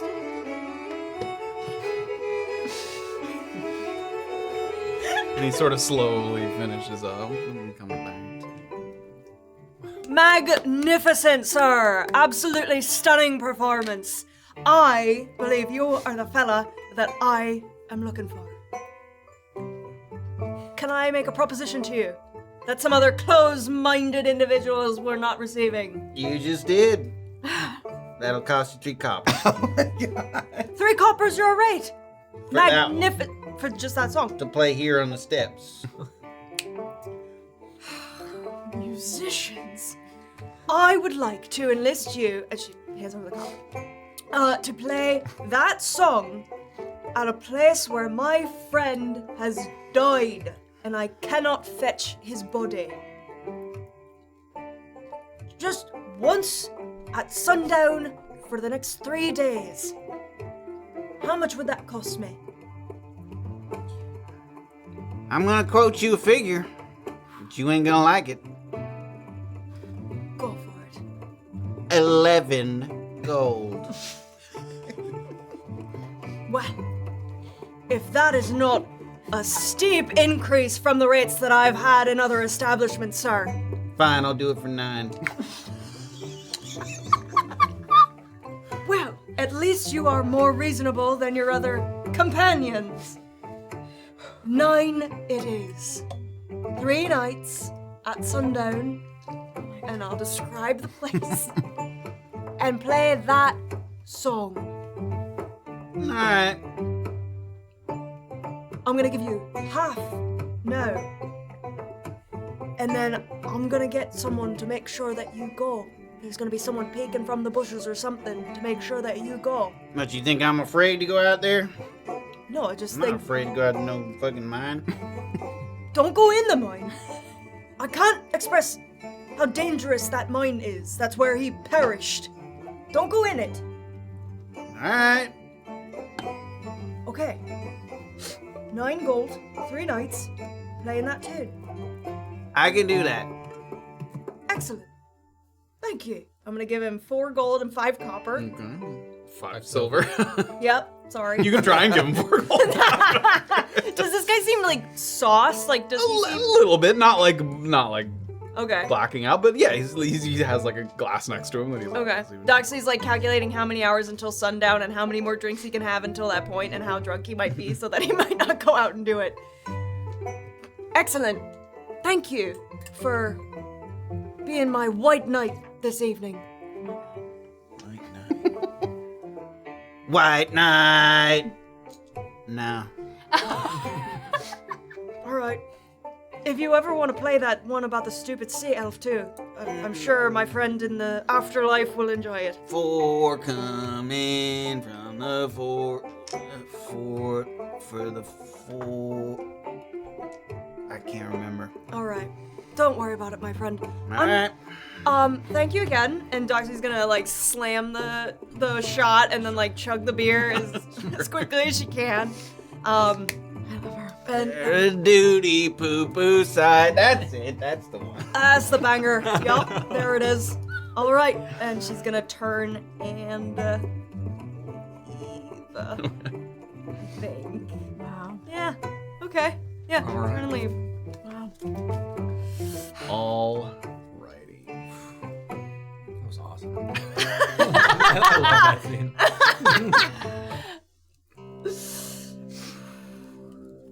You head into Paramount Lodgings. And it looks like they've beaten you, but just barely, like they're about to sit down. As you can see them kind of pulling out chairs and coming down. And having found a place to sit, you sort of come in with a little anxiety, sort of awaiting some acknowledgement of your presence, or maybe the elephant in the room, the fact that this is probably not just a getting to know you kind of meeting. It seemed obvious that Keaton had some kind of intent. Keaton Kuyan, as you've come to understand it, rarely engages with people on a casual basis. He has a circle of people that he trusts. And it's those people's jobs, people like Hockney, to vet and to verify so that when he needs someone of a particular specialty, a particular kind, he doesn't have to waste any time. Keaton's face is very relaxed, very neutral. He gives nothing away. And as he's sitting there, Hockney fetches a bottle of spirits from the kitchen, a few glasses, sort of sets them down, brings it back to the table. He sets one in front of each of them, and then as you're coming over, he slides one over in front of you as well. As he slides one over to Keaton, he takes the bottle and he goes to pour, but Keaton covers the rim, and he politely shakes his head. Hockney then pours one for himself. And then he motions to you. Sure. Pours you. Oh. As he pours, he smiles warmly, a comforting smile. You've seen that smile 1,000 times before. So, Annabel, how's life on the fringes of civilization treating you? Not exactly Central Street in Vancouver, is it? No. But there's many good things about it here. I think that Brunkhollow is a marvelous opportunity. Have you made any meaningful progress with your studies? I mean, that's why it came out here. I have, yes. I've acquired a book. I'm taking my time to learn through it. That's good. Sort of looks over to Keaton, who just kind of sits. Why don't you tell us what you seen, what you heard?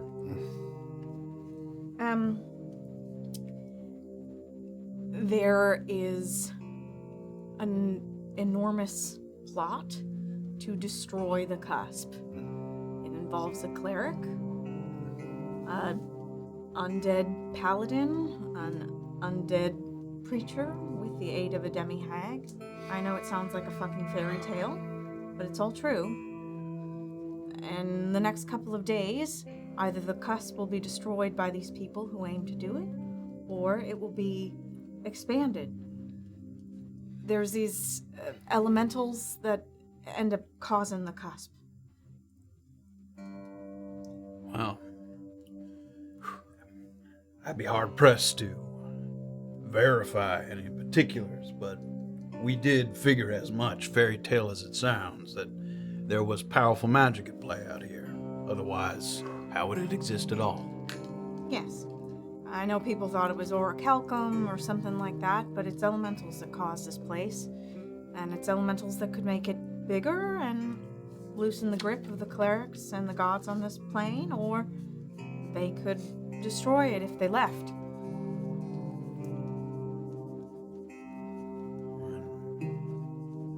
Okay.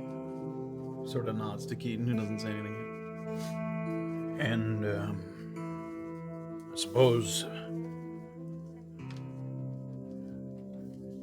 I wouldn't say that our fight is here in the cusp. It's not our primary concern. But as a place where someone such as yourself can go to perfect what they know. Yeah. It's important, I would say, for those who've gone through the gate. Folks that are born with innate magic can't do nothing to hide it. I also think I would venture to guess that it is, well, it gives normal people hope. They see that the world could be a little different. How old are you, Annabel? I'm 19, sir. Do you have a hard time getting people to take you seriously because of your age? I would say an asset of mine is being underestimated, sir. When I was younger, maybe even a little younger than you are now, I had so many ideas, good ideas, and I had the hardest time getting people to give me a fair shake. And it was so frustrating. I mean, I couldn't stand it. It can be very frustrating, yes. I just wanted people so badly to take my suggestions at their own merit. People get so caught up for all kinds of reasons, looking for a way to write others off. I like your ideas, Annabel.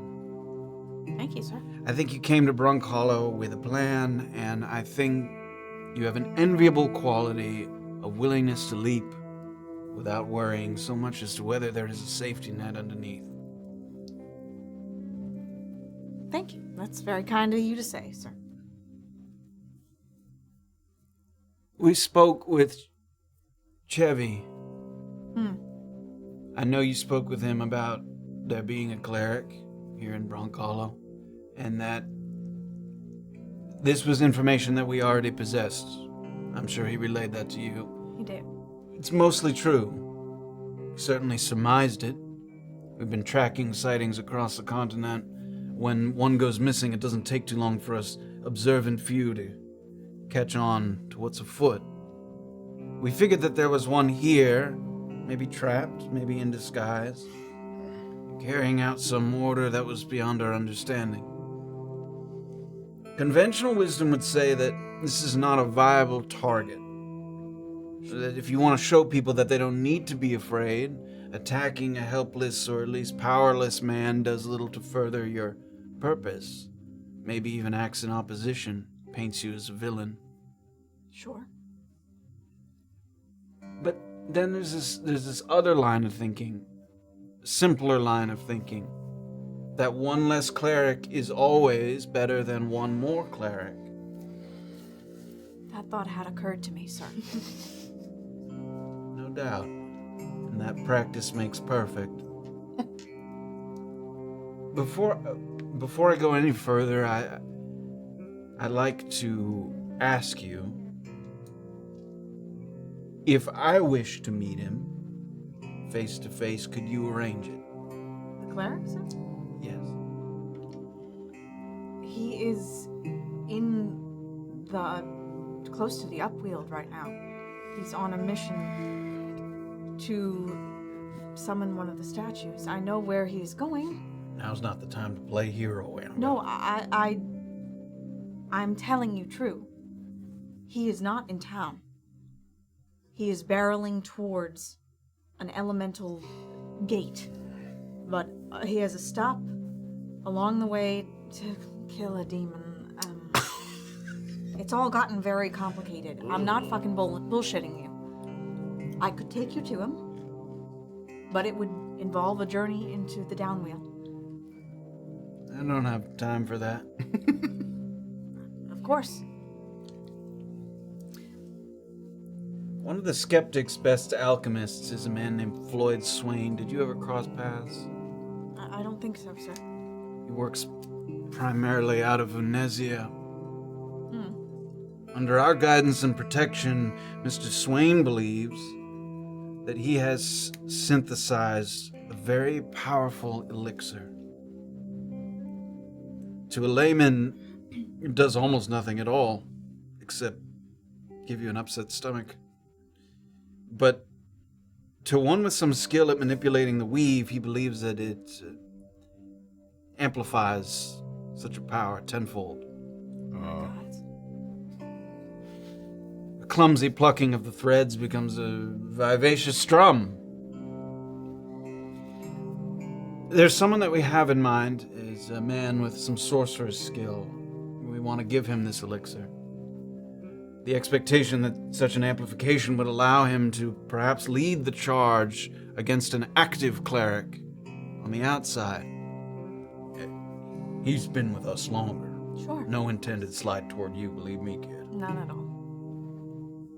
However, we may only get one shot at this. Testing the elixir is problematic. Mr. Swain hypothesizes that such a disruption of the weave would draw divine ire with unprecedented ferocity. So if everything is not carefully put into place, we could be wiped clean from this world without prejudice. Yes. We need to make sure that the elixir works as intended. And we'd like you to help us do that. We'd like you to take a sample that we provide. We'd like you to use it to further your ideas, your ambitions. We want you to use it to kill the cleric in Brunkhollow. Or wherever he is currently. You're our test run, Annabel. First in line. Who am I to refuse? I am the humble servant of the skeptics. Well, I'll fucking drink to that. Pours another round there, just for the two of you. I'll have Suggs bring it over to you later in the evening. Where are you staying? Here? I'm here, yeah. Thank you, Annabel. Do I get a sense that they think it's dangerous? Give me an insight check. Good question.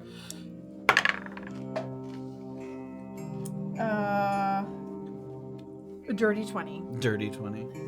I think that knowing Hockney as long as you have, you've learned to read him pretty well. You sort of pick up on subtle cues and things. And as calm and measured as Keaton is, Hockney seems a little nervous to you, and you rarely see him like that. Yeah. Do we know if there's any side effects to this thing? Beyond some potential discomfort that I've alluded to, Mr. Swain's concerns are not harm to the user. No. Okay. For the good of the cause, then. For your courage and contributions, body and mind, we thank you. I have other people I need to speak to. Of course. Hockney. Gets up. Hockney's. It's good to see you, kid. Good to see you too, Hawk. Suggs will be excited to see you too. It's been a while.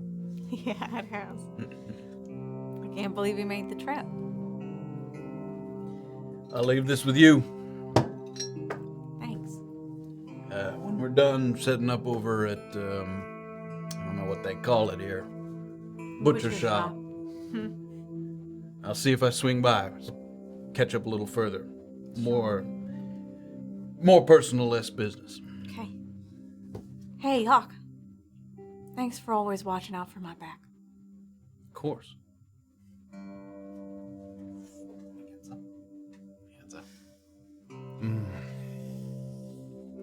She's gonna take the whiskey and have a drink and just...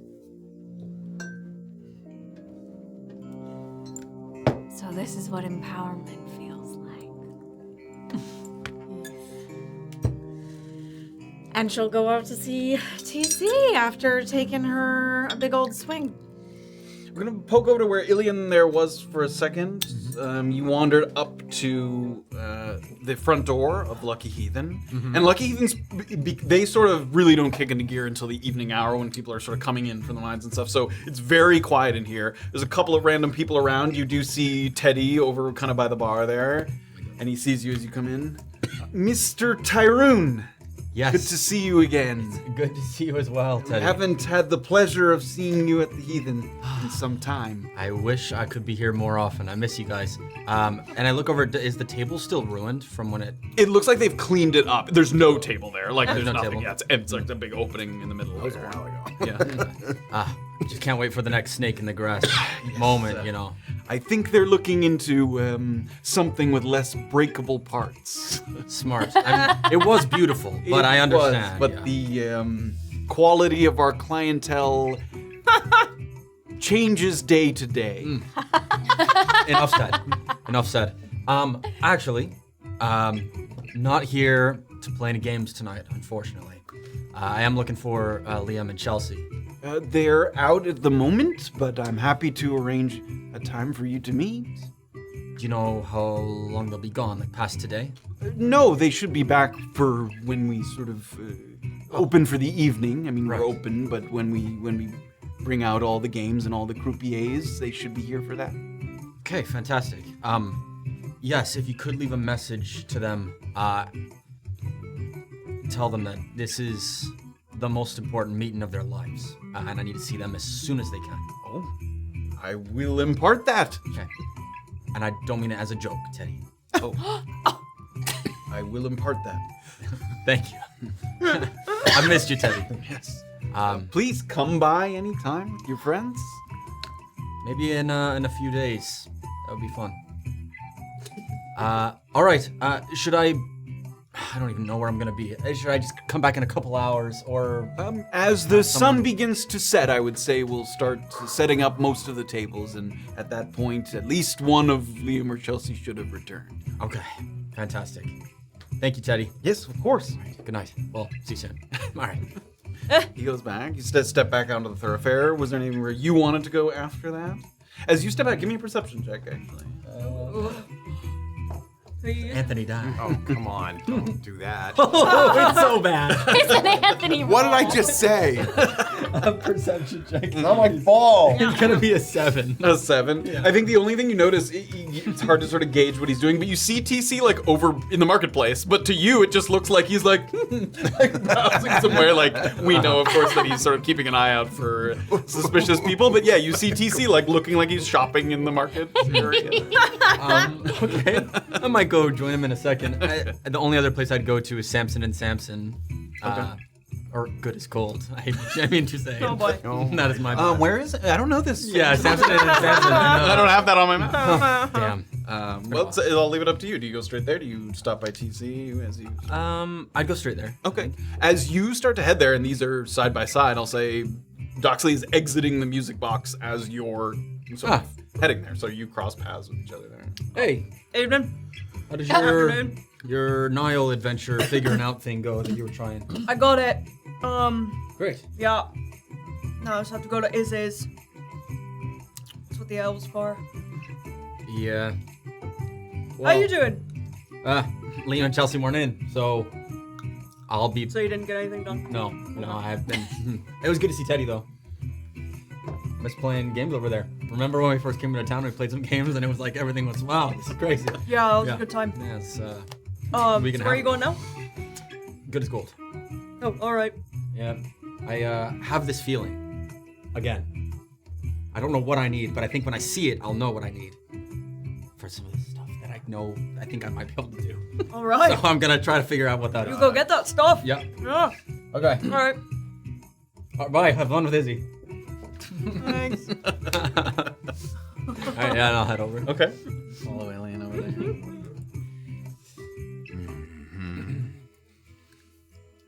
Of all the businesses that you frequent in Brunkhollow, there's something reassuring about this gold. Despite how frequently the marquee changes its slogan, the proprietors and the place itself are always exactly what you expect. Which you think wouldn't be such a luxury, except that since the first day you've been here, there have been twists and turns around every corner, even at the locations you'd least expect, like a mortuary or a bank. Dustin and Bailey are currently very busy. They're trying to speed through several transactions because there's a good crowd in here clamoring for what look like sifting supplies. It's a sight that you feel like you've observed here or elsewhere before. In mineral-rich areas, it's a common tale, not just within the cusp, that someone stumbles across a new spot that shows some sort of promising panning for gold. Word gets around, and then all the independent people sort of rush to get there and sort of get the minerals out as before an official claim is kind of put on the area. It's a good way to turn a profit if you don't mind the kind of unpredictability and the chaos of it, but some people, that's kind of part of the thrill for some people. You get there first, you scoop up all the easy pickings, and then you abandon ship, you let everybody else kind of scramble for the scraps.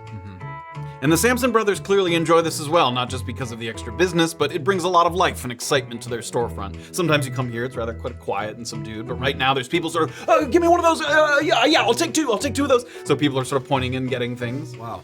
You see behind, the two brothers sort of behind the counter there, and sluice boxes and rocker boxes are all buy one, get one, same price, but there is a limited supply, so getting two means that someone else does not get one. And that can be important when you're facing competition. Also, don't forget there's been an uptick in Ankeg and Zorbo sightings, especially around a certain river that may or may not be where you're headed. I couldn't say for sure. Now, I don't want to tell you how to spend your money, but to stay safe out there, always remember that we at Good as Gold always want to see you later. C for chum, U for urine. These are your best defenses of the many monsters of the Downwield. So while Dustin's heading back to storage, anyone want an extra jar or two? And people are like, I'll take a urine, a couple of chums. Wow. And he sees you kind of come through. Oh, welcome back. Hey. Good to see you again. Feel free to let me know if you need anything. It's busy, but most of these people have been helped already. So if I can help you find something, I'm happy to do so. What an excellent display of salesmanship. That was fantastic. I'm happy to help anytime there's a new find. Right. I can't tell you where. Of course. Unless you will pay me a little something. But we'll talk about maybe that. later. You also notice, even before you kind of start here, there's a whole new sort of rack on the western wall. And it has, after browsing through the catalog, it looks like they've gotten stock of everything that was in that catalog.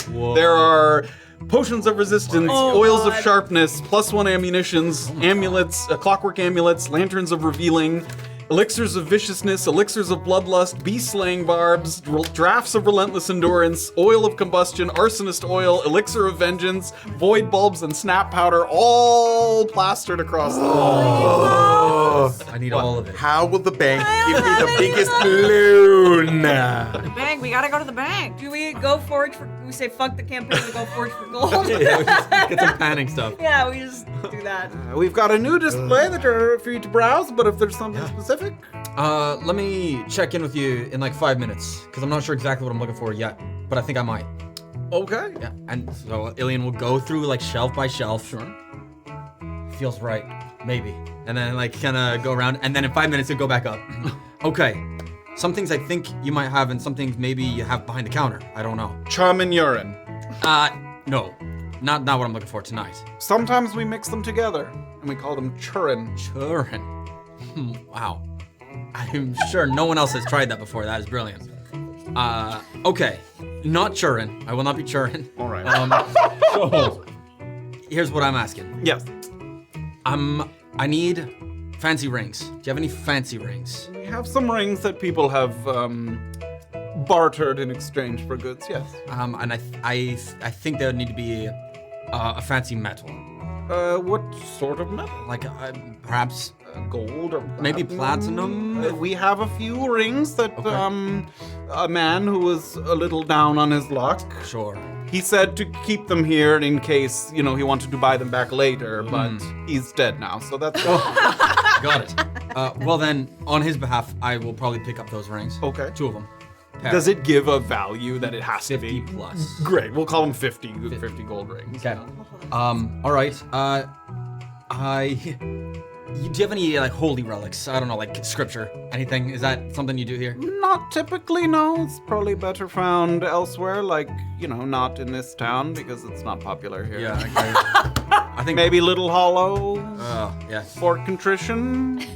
You could try the Warden. Oh, sure, he'd love to see me actually. All right. I don't know what that means. I'm just kind of spitballing. No, TC might have something actually. Now I think about it. Okay. Are you looking for a casting focus? No. Oh, okay. Like a holy symbol of some Got sort. it. Okay. Okay.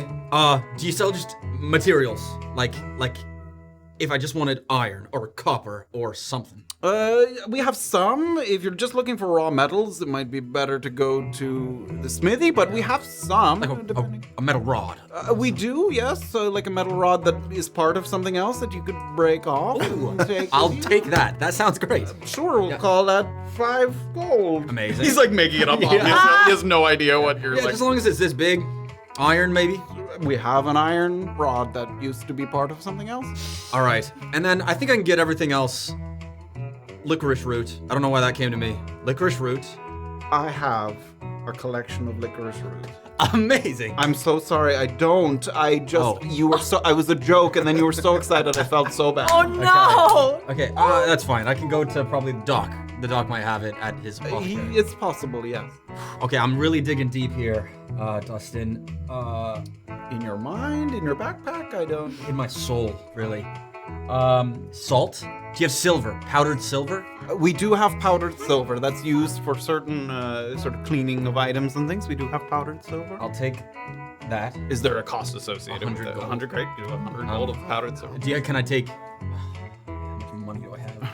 Okay, that's all I can really... Okay, and finally. Yes. Fancy gems. I don't know, like a sapphire or a ruby or a diamond or... We do, again, sometimes people trade not in gold and silver, but in gemstones. We have some, yes. Maybe the nicest one you have? We have a few. He takes out like a little display case, opens it up, and there's some different sizes and colors and cuts and things. It's obviously like they're not beautifully polished. Like these are things people traded to them, for goods. It's not like jewelry store quality, but... Okay, that emerald actually looks quite nice. I will take that. Yes, what's the 300 You're looking gold. for 300. What in the hell? So here's the thing. I'm only gonna take the silver and the silver and the emerald right now. I'll come back for the iron that we broke. We're gonna break off the thing. Sure. Oh fuck! And okay, I'm actually so sorry. I'll have money later tonight. I will. So you would not be the first person to say that. Yes, but I'm not gonna gamble or anything. I will have. It's just not on me now. So instead, I'm gonna take the emerald and the rings, 350 gold, and actually I'll take the iron bar, and I'll come back for the powdered silver later. Okay, great. So 355. And it's rings. Does each ring need to be 50? It says a pair of platinum rings worth 50 plus. Okay, so yeah, sure, 25 each. Yeah. Okay. Great. So 355 gold off to you, good sir, and I will come back later tonight for that silver, and it might need to be mixed with salt, and I don't know why, but it might need to be. You might have to mix it yourself. Oh, okay. That's fine.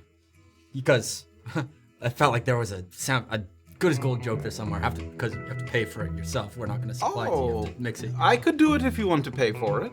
No, I was just a joke. I'll come by later to pick it up. Because I won't do it for free. Because you will. There it is. There it is. Couldn't find it myself. Great. Here's the 355. Thank you. I'll see you later tonight. All right. See you then. Good luck with your churn. All right. Looks at the wall full of beautiful new goods, buys nothing, buys some rings and, yeah. and gemstone. Okay. We're gonna go right outside of Paramount, where Annabel sort of exits, and once again you see. TC, was there anything you wanted to be doing during that time besides keeping an eye out for Again, I'm keeping an eye out, and maybe if there's a chance, like, first of all, do I clock anyone else like that first guy? I would say not here in the market. Okay. Yep, not that you. Then I'll try to mosey to a spot where I'm like opposite him on the market and try to use a cart or something to kind of slip away from that area. Okay. See if I can not give an idea of which direction I'm. Okay, give me a stealth check.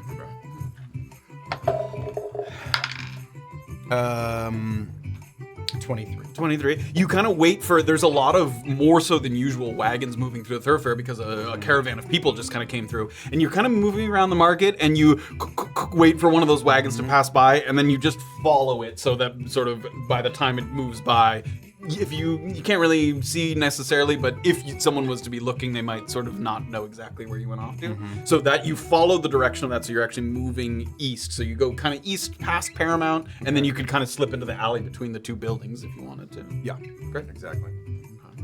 And are you keeping an eye out for Annabel? Right, so she comes out at some point, you can see her kind of looking around. Call! Mr. Welker. Smelay. I dropped the table. The first one of hopefully not many. Are we going now? I don't think so. I mean, there are obviously some of them out and about looking for us in our whereabouts. I imagine this is a nightly endeavor unless you would rather scout it now. I think we go and scout it. I can cast Pass Without a Trace, and then you and I are the sneakiest little people around. I had the thought maybe we go there in the night, bar the doors and burn it down, but it is a stone structure. Oh. So It's hard to burn then. Hard to burn, exactly. That's a good idea, though. We could pick them off as they came out. I don't have any money. I would love to pick up some more caltrops and other things, and maybe traps to do. Yeah. You want mine? I mean, is it a singular bag? Yes, I have one bag of caltrops. Very useful, thank you. But as I said, maybe more. But you need more things. More things. What else do you want? Again, how might we spring traps for them if we were to sneak in? Some manacles, extra lengths of rope. I got a rope.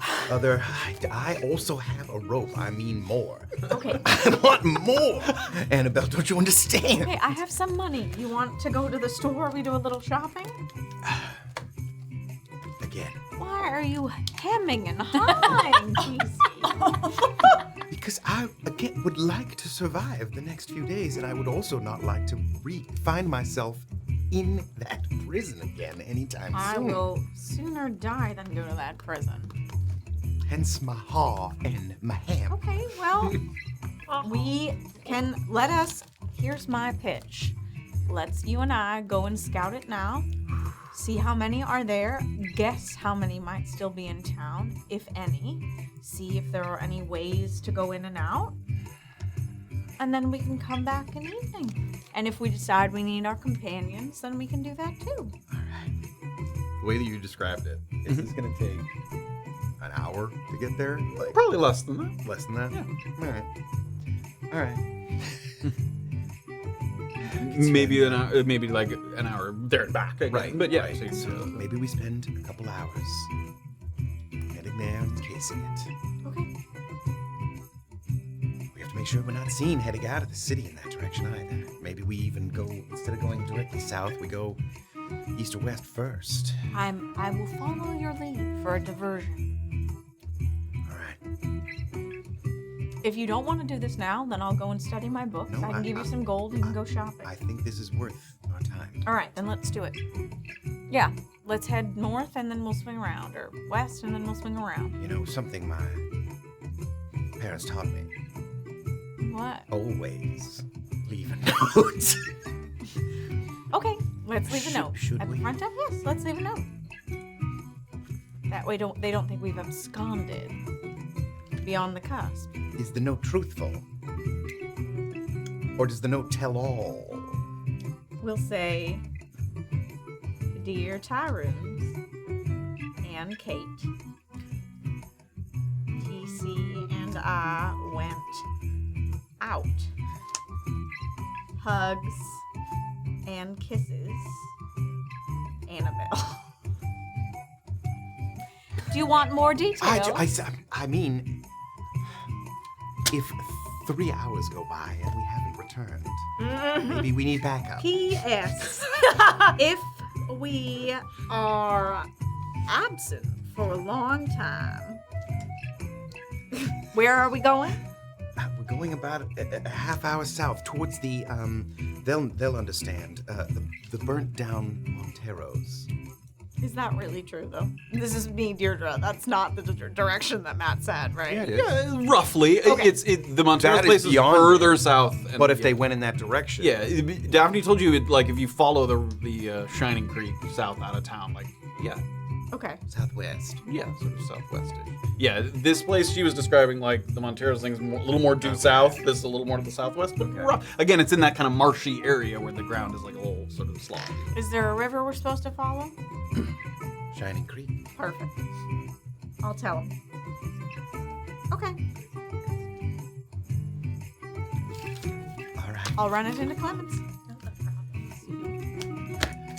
Okay, and I'll run it into Clemens. Sure, you do. Hand the note over. Was there anything else besides the note you were leaving? No, just say when you see my companions come back, sir, if you would give it to them, I'd appreciate it. Will do. So puts a note there under a book on his desk. She'll dash back out. Kayt on her shoulder. All right. Shall we? I say we head east first and then Let's do it. Loop around. dip. All right. So going out detention pass and then breaking south. After Is that? there? I don't know. Obviously, might have to go through either heavily wooded or.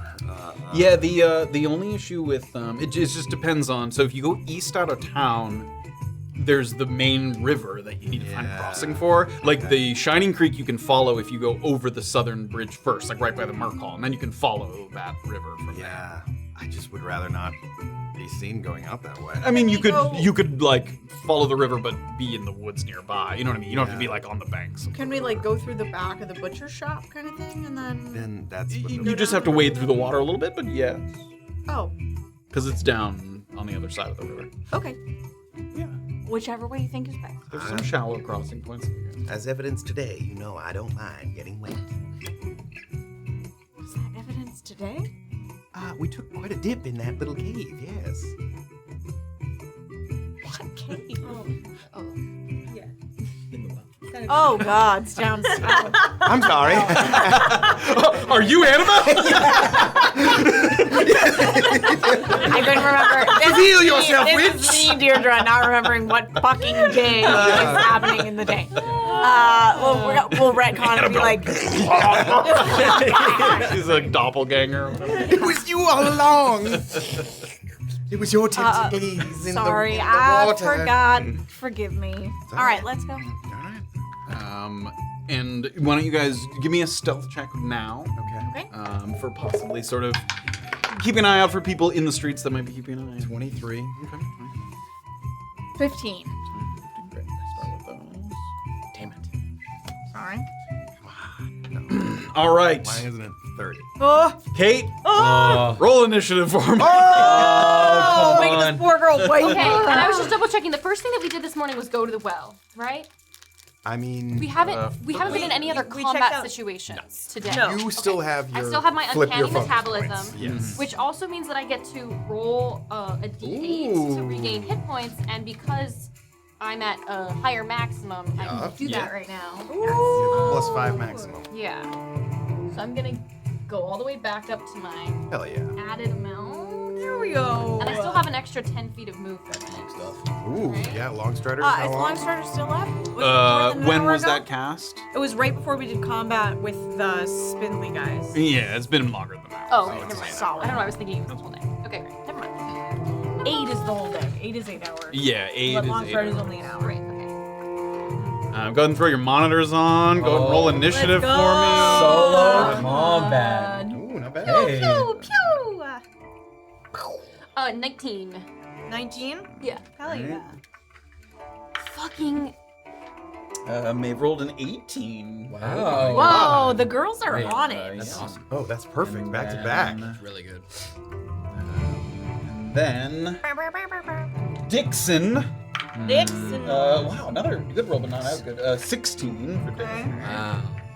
And we'll take the other ones as we come. What does that mean?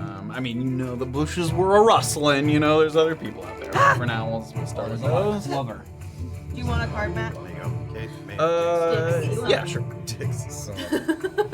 All right, so we've got Kayt and Maeve here on the edge, sort of peeking over the edge. You guys have been practicing. Oh, great. Maeve is right next. She's right next to you. Perfect. Here's the little Mini, though. Let's waterfall. see Oh Maeve's yeah. mini. Oh, it's an older I know, mini. it is an It older needs mini. updated. It's an older mini, But it there checks she out. is with her blonde hair. Hey. Oh my Got a god. little Siggy. God.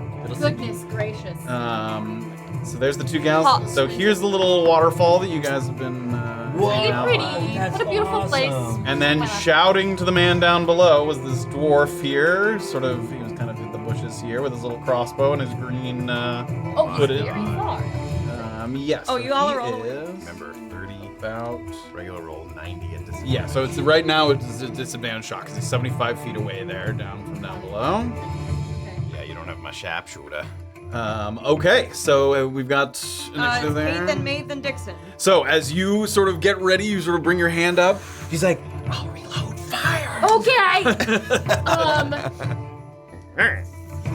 How close do I have to get to not be disadvantaged? 30 feet. It's Oh, 39. just Yeah, so you can kind of, you could jump down there, or you could take a few kind of pot shots and wait for him, to come chase you up here. That's Can't up I to you. move across vertical surfaces? I mean, you can like run down the side of the hill, Yeah. basically. Yes, as a monk, if you want to do Then that. you would never reload her. Well, I could go down 25 and then come back up 25.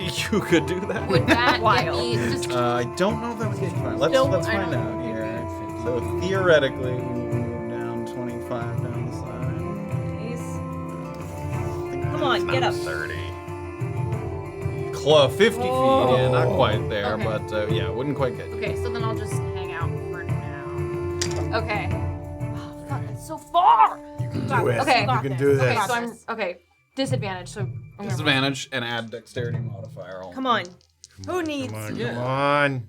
Whoa! Okay, I rolled two 11s. 11, 11, So make a wish, it's you know what I'm a saying? 16. 16. That's gonna hit. Yes! This guy has no fucking clue. 2d10, just flat 2d10. Wow. This is so cool. Come on, get him. That's a 5 and a 6. Okay. Right? I think that's a 9. Oh, That's a That's a 9. 9. That's Just kidding. absolutely Thank you a for 9. checking. That's Okay. a 9. So 14. So 14 damage there on the shot. Yes. Excellent. Get it going. You see it wings him, and on his face you can see he holds his shoulder where the blood's pouring, and he's looking for like the bolt or the arrow that one would normally like pull out. my Mental God. damage. And he looks like he's gonna kind of run to get closer or whatever. And gimme. Yeah, so press her right away. Yeah. She starts to get ready to reload it there. Anything else you want to do? Wow. Fudge. God, we're so far. I'm so used to being so close. Back it up. Make him fucking come to us. Okay, great. Thanks, Maeve. Maybe, yes, strategist. Her story. She's a seamstress, but then she's an elf. She's a mystery. She's Can I get all the way, More than anything, she's a mystery. I mean, I have 50 That's feet, what but the can I go back professor to said. the water? They went on the Like where that tree is? Yeah, like up here. Back back to, here? Yeah, all the back there. Yep, Yeah. you can. That's why she was looking because she was a And Maeve's like kind of down. Have her be prone kind of because she's lying. Yeah, I guess that's it. I mean, there's nothing. Yeah. Okay. Who's next there? Maeve. So Maeve's next, and then great. Yeah. This guy's gonna dash. He's gonna chug 60 feet, Oh yeah, where is splashing through the water. Where's the like circular entrance Yes. up? So there's a little Oh. path over here that leads up, and you know this because you went down there to set up the dummy. So there's a little sort of walkway that leads up and around. Scary. And as he's sort of splashing through the water, he gives out a whistle. No. You hear Okay. a couple other people Oh gosh. emerge. I'm sorry. Well, Does it's that like- say cleric? No. Half orc, it's just cleric. Cleric, It's just his half orc Bravo, body. It's enveloped. actually Bravo. Fine. Let's go ahead and put them in the order. Half orc is a 13, Okay. and then a 4 for the we'll say the human. You got this. Guys, this is so scary. Okay, he dashed. Who's after the Dixon, dwarf? half orc, and human. Maeve. It's a half orc and then great. So they're gonna do the same thing. Oh yeah. Yeah, you gotta get another shot. He gets another shot. All right, back up to the top. Okay, so I can't. And you, sorry, Maeve was in there at some point, right? Kayt Right. and It's right after Kayt. Great. So she's crawled like a little bit. And she. Great. Yeah. And so I can't see Dixon anymore, can I? If you go out to the edge, Uh-huh. you can see all 3 of them. Okay, Still great. disadvantaged, but you can see all 3 of them Okay, awesome. Oh my gosh. I'm sorry, one more time. How tall is this cliff? there. Like 50-ish feet, like 60 feet. Okay, okay. I'm gonna go for Dixon again. Okay, great. Get him. Get him, get him. Oh, crap. Still disadvantage. Mm-hmm. Oh! That's really tough. Jesus, it scares the shit out of me every That's time. an 11. 11. Hits the water right next to him there. He continues to wade through. Okay, I guess That's back. Yep. Seriously. Back to my little tree spot. Okay. For good measure, let me go to the top of the tree Okay. Oh. so I can give it all the high ground. Yeah, it's gonna take them a little while to get there. Where does it let out of? Maeve reloads. It comes out over here. So it goes behind the waterfall. Oh my. And comes out over here. Wow. Okay. All right. So. Oh. Damn. Yep. Through the water, charging forward. Buttheads. All right, back to the top. Kayt. Okay, Kate's doing like a as they're running, Kate's doing like a breathing exercise. And get in the gun. Run, pulled to out the my edge. Yeah, this is awesome. So you grab the thing from Maeve, so that took 15, and then you okay. could run over here. That's 15, 25. That's 40 feet to get there. Great. And now you can shoot at. Are they all within? That's 100. You could use a little more. How much movement do you have? 50. 50. So you could go another 10 and be within range of him, or you could take a shot at one of these two. I'm gonna go a little further and go. Okay. If you do that, you don't have enough movement to like Oh, back that's off. true, that's is the true. thing? But that's up to you. Let me stay there. Okay, Yeah, great. Okay. Staying here, so you can take a shot at either of the two in the back, the human or the half orc there. Oh, but that's true. I can't use my key points for anything else. I strike that. Let me go the extra 10 feet. Okay. Because I can spend Right. a point. Good point. Yeah. Sort of to this tree, kind of. Oh, the edge of the. Whee! There we go. You grab the tree branch, you kind of hang off. Go ahead and take a shot. Still disadvantage, but on Okay. the sort of shooting in the back of the dwarf there. Whoa! God, when do I want to use my inspiration? No, it's okay. That's a third, to 12. Okay. You got time. You got time. Yeah, you got some time. Wait, I need to be counting the bullets, right? She's got bullets for you here to Oh. practice with. She gave you a case to take Oh, okay. later. Sorry. That's Oh, okay. yeah. That's That's Nice. awesome. Oh yeah, go off, queen. Okay. Infinite ammo can. Yeah, infinite ammo glitch. Just stay in this fight forever. Any other movement? Yeah, let me go ahead and dash. Oh, I can step of the wind as a bonus action. Yep. So I'm just gonna. Nice. You just want to get back to like where cost anything? Maeve is. No, Damn. Oh, dang. Great. Oh wow. it's just a monk thing. Yeah. Okay. Just a month thing. Cool. So you just sort of get over to Maeve. Back to centering. Like I'm back in like almost dissociating this from reality, which is unfortunate because that's how I got into the situation in the first place. And pretending like I'm back in school and just like this is like target practice. Great. Ender's Game. She sees you kind of breathing and she's like, You're just moving dummies. all right. Dave is very chill. It's fucking dark. This guy's gonna come. So he gets 50, another 10 here. That's 40, another 20. It's the there. And then I never do this because I'm always There's 50 and another 10. Great. So as they start to get to the rocks there, you can hear Maeve as she's reloading. She's sort of, they're gonna come out the other side, underneath the waterfall. Get ready. And she hands over the gun to you. Okay. All right, back to the top there. So now they are, I believe they have kind of a little too much. You'd have to run pretty far. Yeah, I think you probably could to shoot down on them from above, or you can go through the tunnel this way, or you can just wait for them. That's up to you. Ooh, if I like use my 50 feet and I dash, I could get there. To shoot over the top of Yeah. them. So if that would be, it's like 120 feet. We'll call it. What does dash? Gives you your movement. Double. Oh yeah. go I 100. can only go 100. Okay. Then I guess Yeah, 100 wouldn't quite get you to where you can shoot I guess I down just at gotta them. wait, right? Or you could get ready to the other side of the tunnel, or just stay up here, whatever you want to do. Yeah, I guess I'll go to. You want to meet him in the tunnel, or you want to wait? Let's go meet him. I'm gonna go to the top, right above Great. the tunnel. Yeah. In the trees there. Yep. See if I can get you up there. There we go. Great. That is ass up. Climb down the trees from there when you're ready to. Okay. Through the leaves. Yeah. Okay, Maeve is gonna stand up here and she's gonna follow you, so she's ready to be there as needed. Okay. All right. Let's get this. Have some faith. I do. I just don't like Maeve and Kayt being mean to. That's not great. All To be right. fair, I did kill this man. Yeah, you know, but 60 feet puts him just kind of dwarf. Killer Queen. Killer Queen. Dynamite with a fucking gun. Dynamite with a firearm.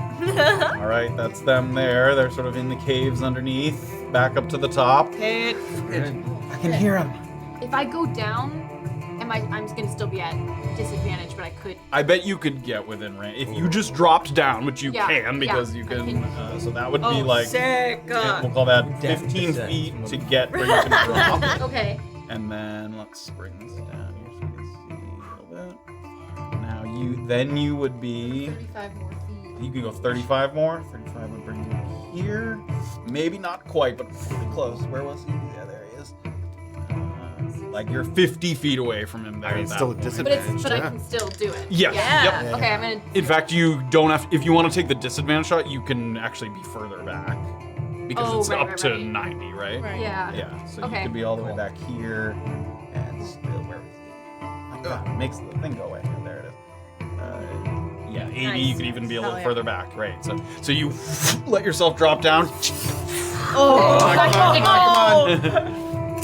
Oh, sick. Okay, so this one's gonna be a 17. That will hit. Okay. wow. And in this sort of tunnel underneath the waterfall, it like the echoing in there. 8. 8 damage. Okay. The wild swings of the pistol. Wow. What was that? So 8, another 6, 22. Great. Oh my god. Immediately, Man, as that soon got as I so- see that it hit, go back up. Run back up. Okay. Towards. So it only costs you 15 to drop, and you have what, 45? I have 50 total. Oh, 50 Yeah. total? Great. So you can do 35. Yeah, I mean, you can basically get right below where Maeve is there, and you can hand her the gun there. So you get. Yes. Yes, Queen. Thank you. All right, and Maeve's then gonna- I'm still waiting. Yep, Maeve's gonna use her action to reload the gun. All right, does that take us to them? It does. Yep. Okay. Okay. Let's get this thing down a little bit so we can see. There we go. Now let's see if we can just get a little 60 feet forward there. They're going to get stuck or nothing. What'd you say? Yeah, don't. There's another 60 feet. All right, they're almost out to the exit All there, right. and that takes us back to the top. Okay, same thing, dropping down. I can hear him coming. Make it count. Okay. And Oh my god, babe. Crit. Crit. you are now within 30 feet. Okay. So you're gonna take a- Straight roll, straight roll. Let's go. Okay. Got this.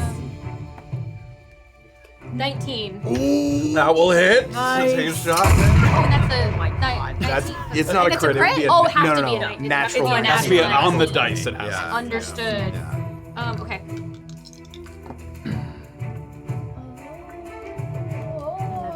Yeah, that's 11. What's it? 11. 11. Great. Okay. 33. And you can see he's sort of bleeding down from the neck, and he brings up the crossbow. Oh, and then so Looks if like I he's move got now, maybe a this little is bit left. close enough to provoke an attack. No, because No, I'm you're still 30 feet away from him. Great. Yep. I'm never this far. Okay, then back up I go. Back Oh, up. Yeah. You hand Maeve the gun. She takes it from you. How's he looking? Real fucking bad. Oh my god. Finish it. Yes. All right. Wow. Yes, it does. All right, it's your boys. I'm gonna charge forward here. So that's 30. Okay, he can. The other two can't, but he comes up with the crossbow and he's gonna fire up at you with the crossbow there. 18 to hit. No. Okay. The crossbow bolt comes up through the trees there. Yeah. All right, and the other two have to dash because they cannot see, so they're gonna take their stop being together. Great, 30 feet. So they're sort of working their way up the path there, and you can see the guy with the crossbow. He's up there. Get him! Okay, back to the top. Oh, finish him Okay. off! Oh shit! Get up.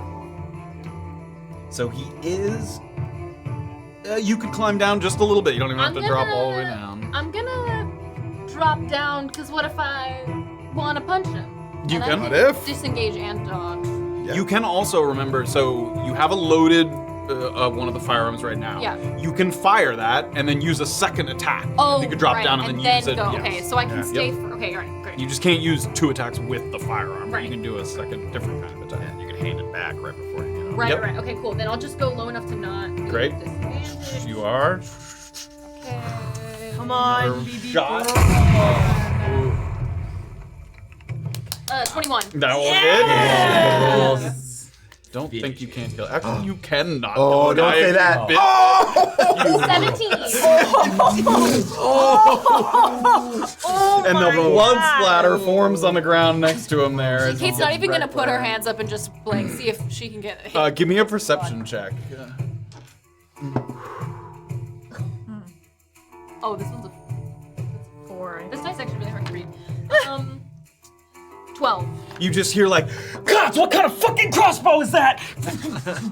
And the one with the shield sort of has it over the top of your head to try and avoid it. Nice. What else would you like to do? No, He's dead. he's dead. He's dead at the door now. Dead. Okay. I'm gonna pass Maeve the gun. Okay. Be right back, and then hop down. All right. Coming down below. Great. I'm gonna run up, and I'm gonna punch him. Okay. Right in the jacks. This guy, yeah. Wow. Oh, that was bad. 14. 14's gonna miss on the shield. One. Sort of shoves you back there.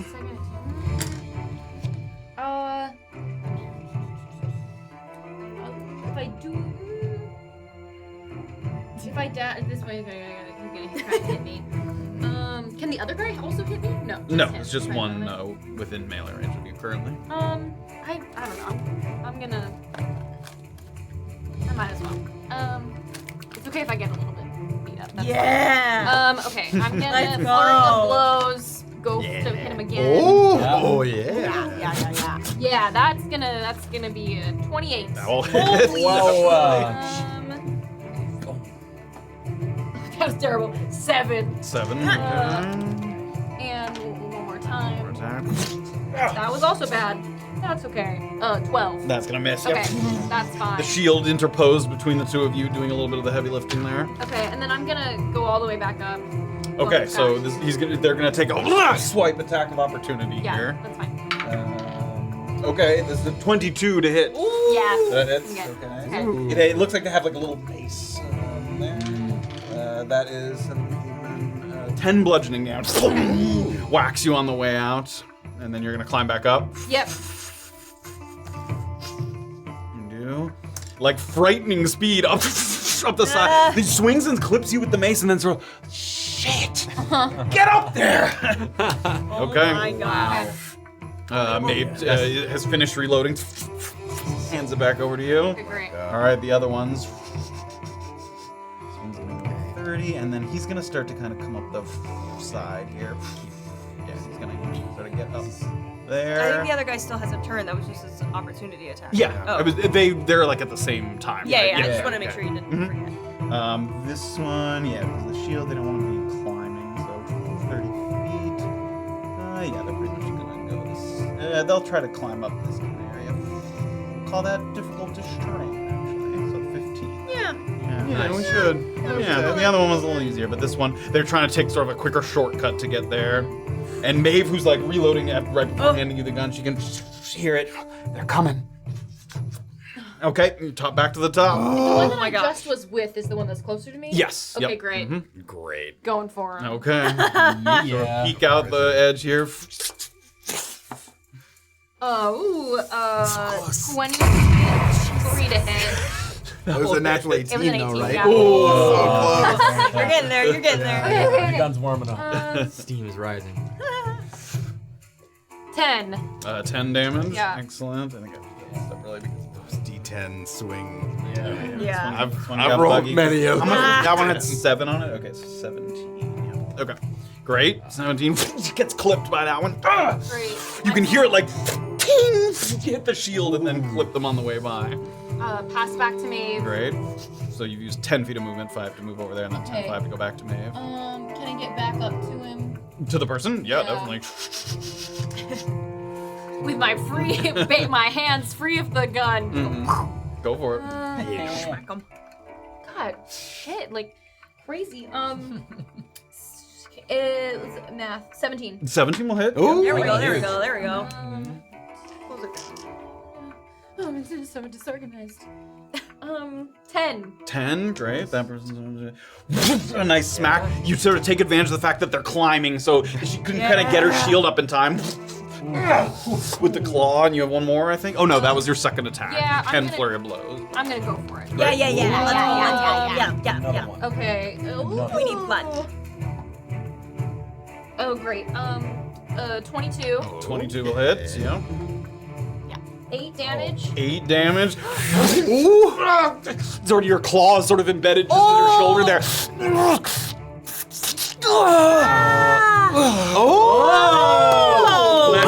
like, oh. And then goes back up. You're within running range of the other one if you want to. Do it. You might not. Yeah. That's just like one extra punch and then I win. Yep. That's my last. But if okay. you wanted to, or you could head back to me. That's up. Yeah, might as well. Okay. Don't waste the punch. Great. Don't waste the punch. 19. That will hit. This is a level 1. Yeah. I'm like, what 9 damage. 9 damage. Excellent. This is no hero. This is no. That person like draws 2 daggers there. Okay, I gotta go. Okay. Are you moving away, or are you gonna stay there?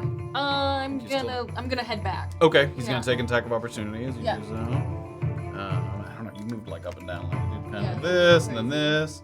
What do you have? 50? Yeah. Okay. We'll call it back just a little bit if I ever get there. There we go. Back there. And he's gonna take a swipe with his dagger as it goes by. I think so. 18 to hit? No. Nice. Okay, great. All right. That takes us to Maeve. She's reloading the gun. She's gonna try and get a little further away. Smart. Good job. Oh, got Oh, it. She's maybe hiding in the trees. I'm not sure. She's in the bushes. How do I find? I knew Maeve Oh, there to she be is. in that Yeah, bush. You really want it. There we go. We'll call it there.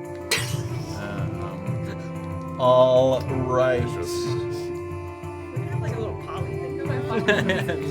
All right, the guy with the daggers, he takes them out, and you can see him. He's got like a little canister on his hip, and he dips and then dips, and he's gonna throw 2 daggers, one at you, one at Maeve. Get your juicy daggers out of here. This roll sucks. This is a 9 to hit you, and then roll a d20 and add 4 to it. You are awesome. That's gonna miss. Yeah! Oh! Oh, I was rolling for the attack. You were rolling for the attack. Yes. Yay, I suck. Somehow that she has a 11 AC, 10 plus 1 dex modifier, 11 AC. Oh shit. So that dagger disappears, I would and not. then he's gonna I would never. run up here, and that's his turn now. For now, Okay, great. Gonna. Oh, he's right up next. he's right up next to you. Yep, So I should punch him now. you could do that. Yep. Great. Let me do that Okay. first. Turn. Go. 20. Dirty 20. That will to hit. punch. Yep. Nice. 11 damage. 11 damage. Excellent. Okay. Now, if you want to fire, you'd have to leave and go grab it from Maeve, because to use your second attack. Right. I can do a flurry right here Yes, now. you can. though, Yep, right? you can split them up. Alright, so Yep. Let's do it. Honoring it. 23. That will hit. Yep. 11 damage. 11 damage. Come on. Yeah. Last one.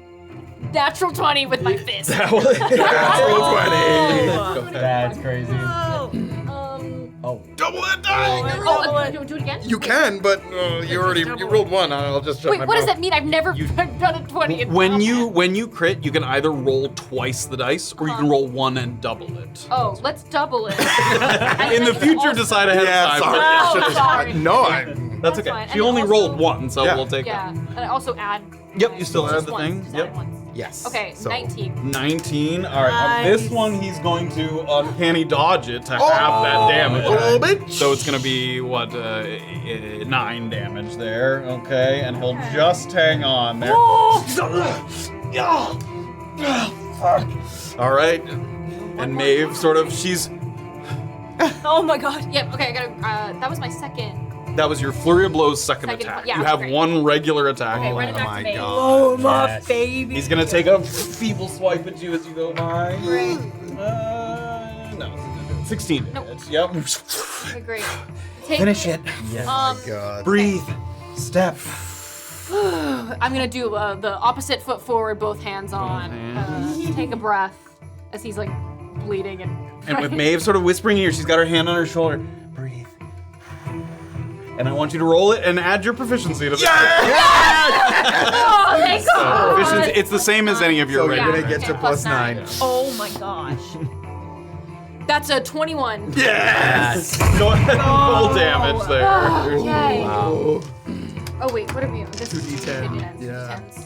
2d10s. 12. And... Oh my God!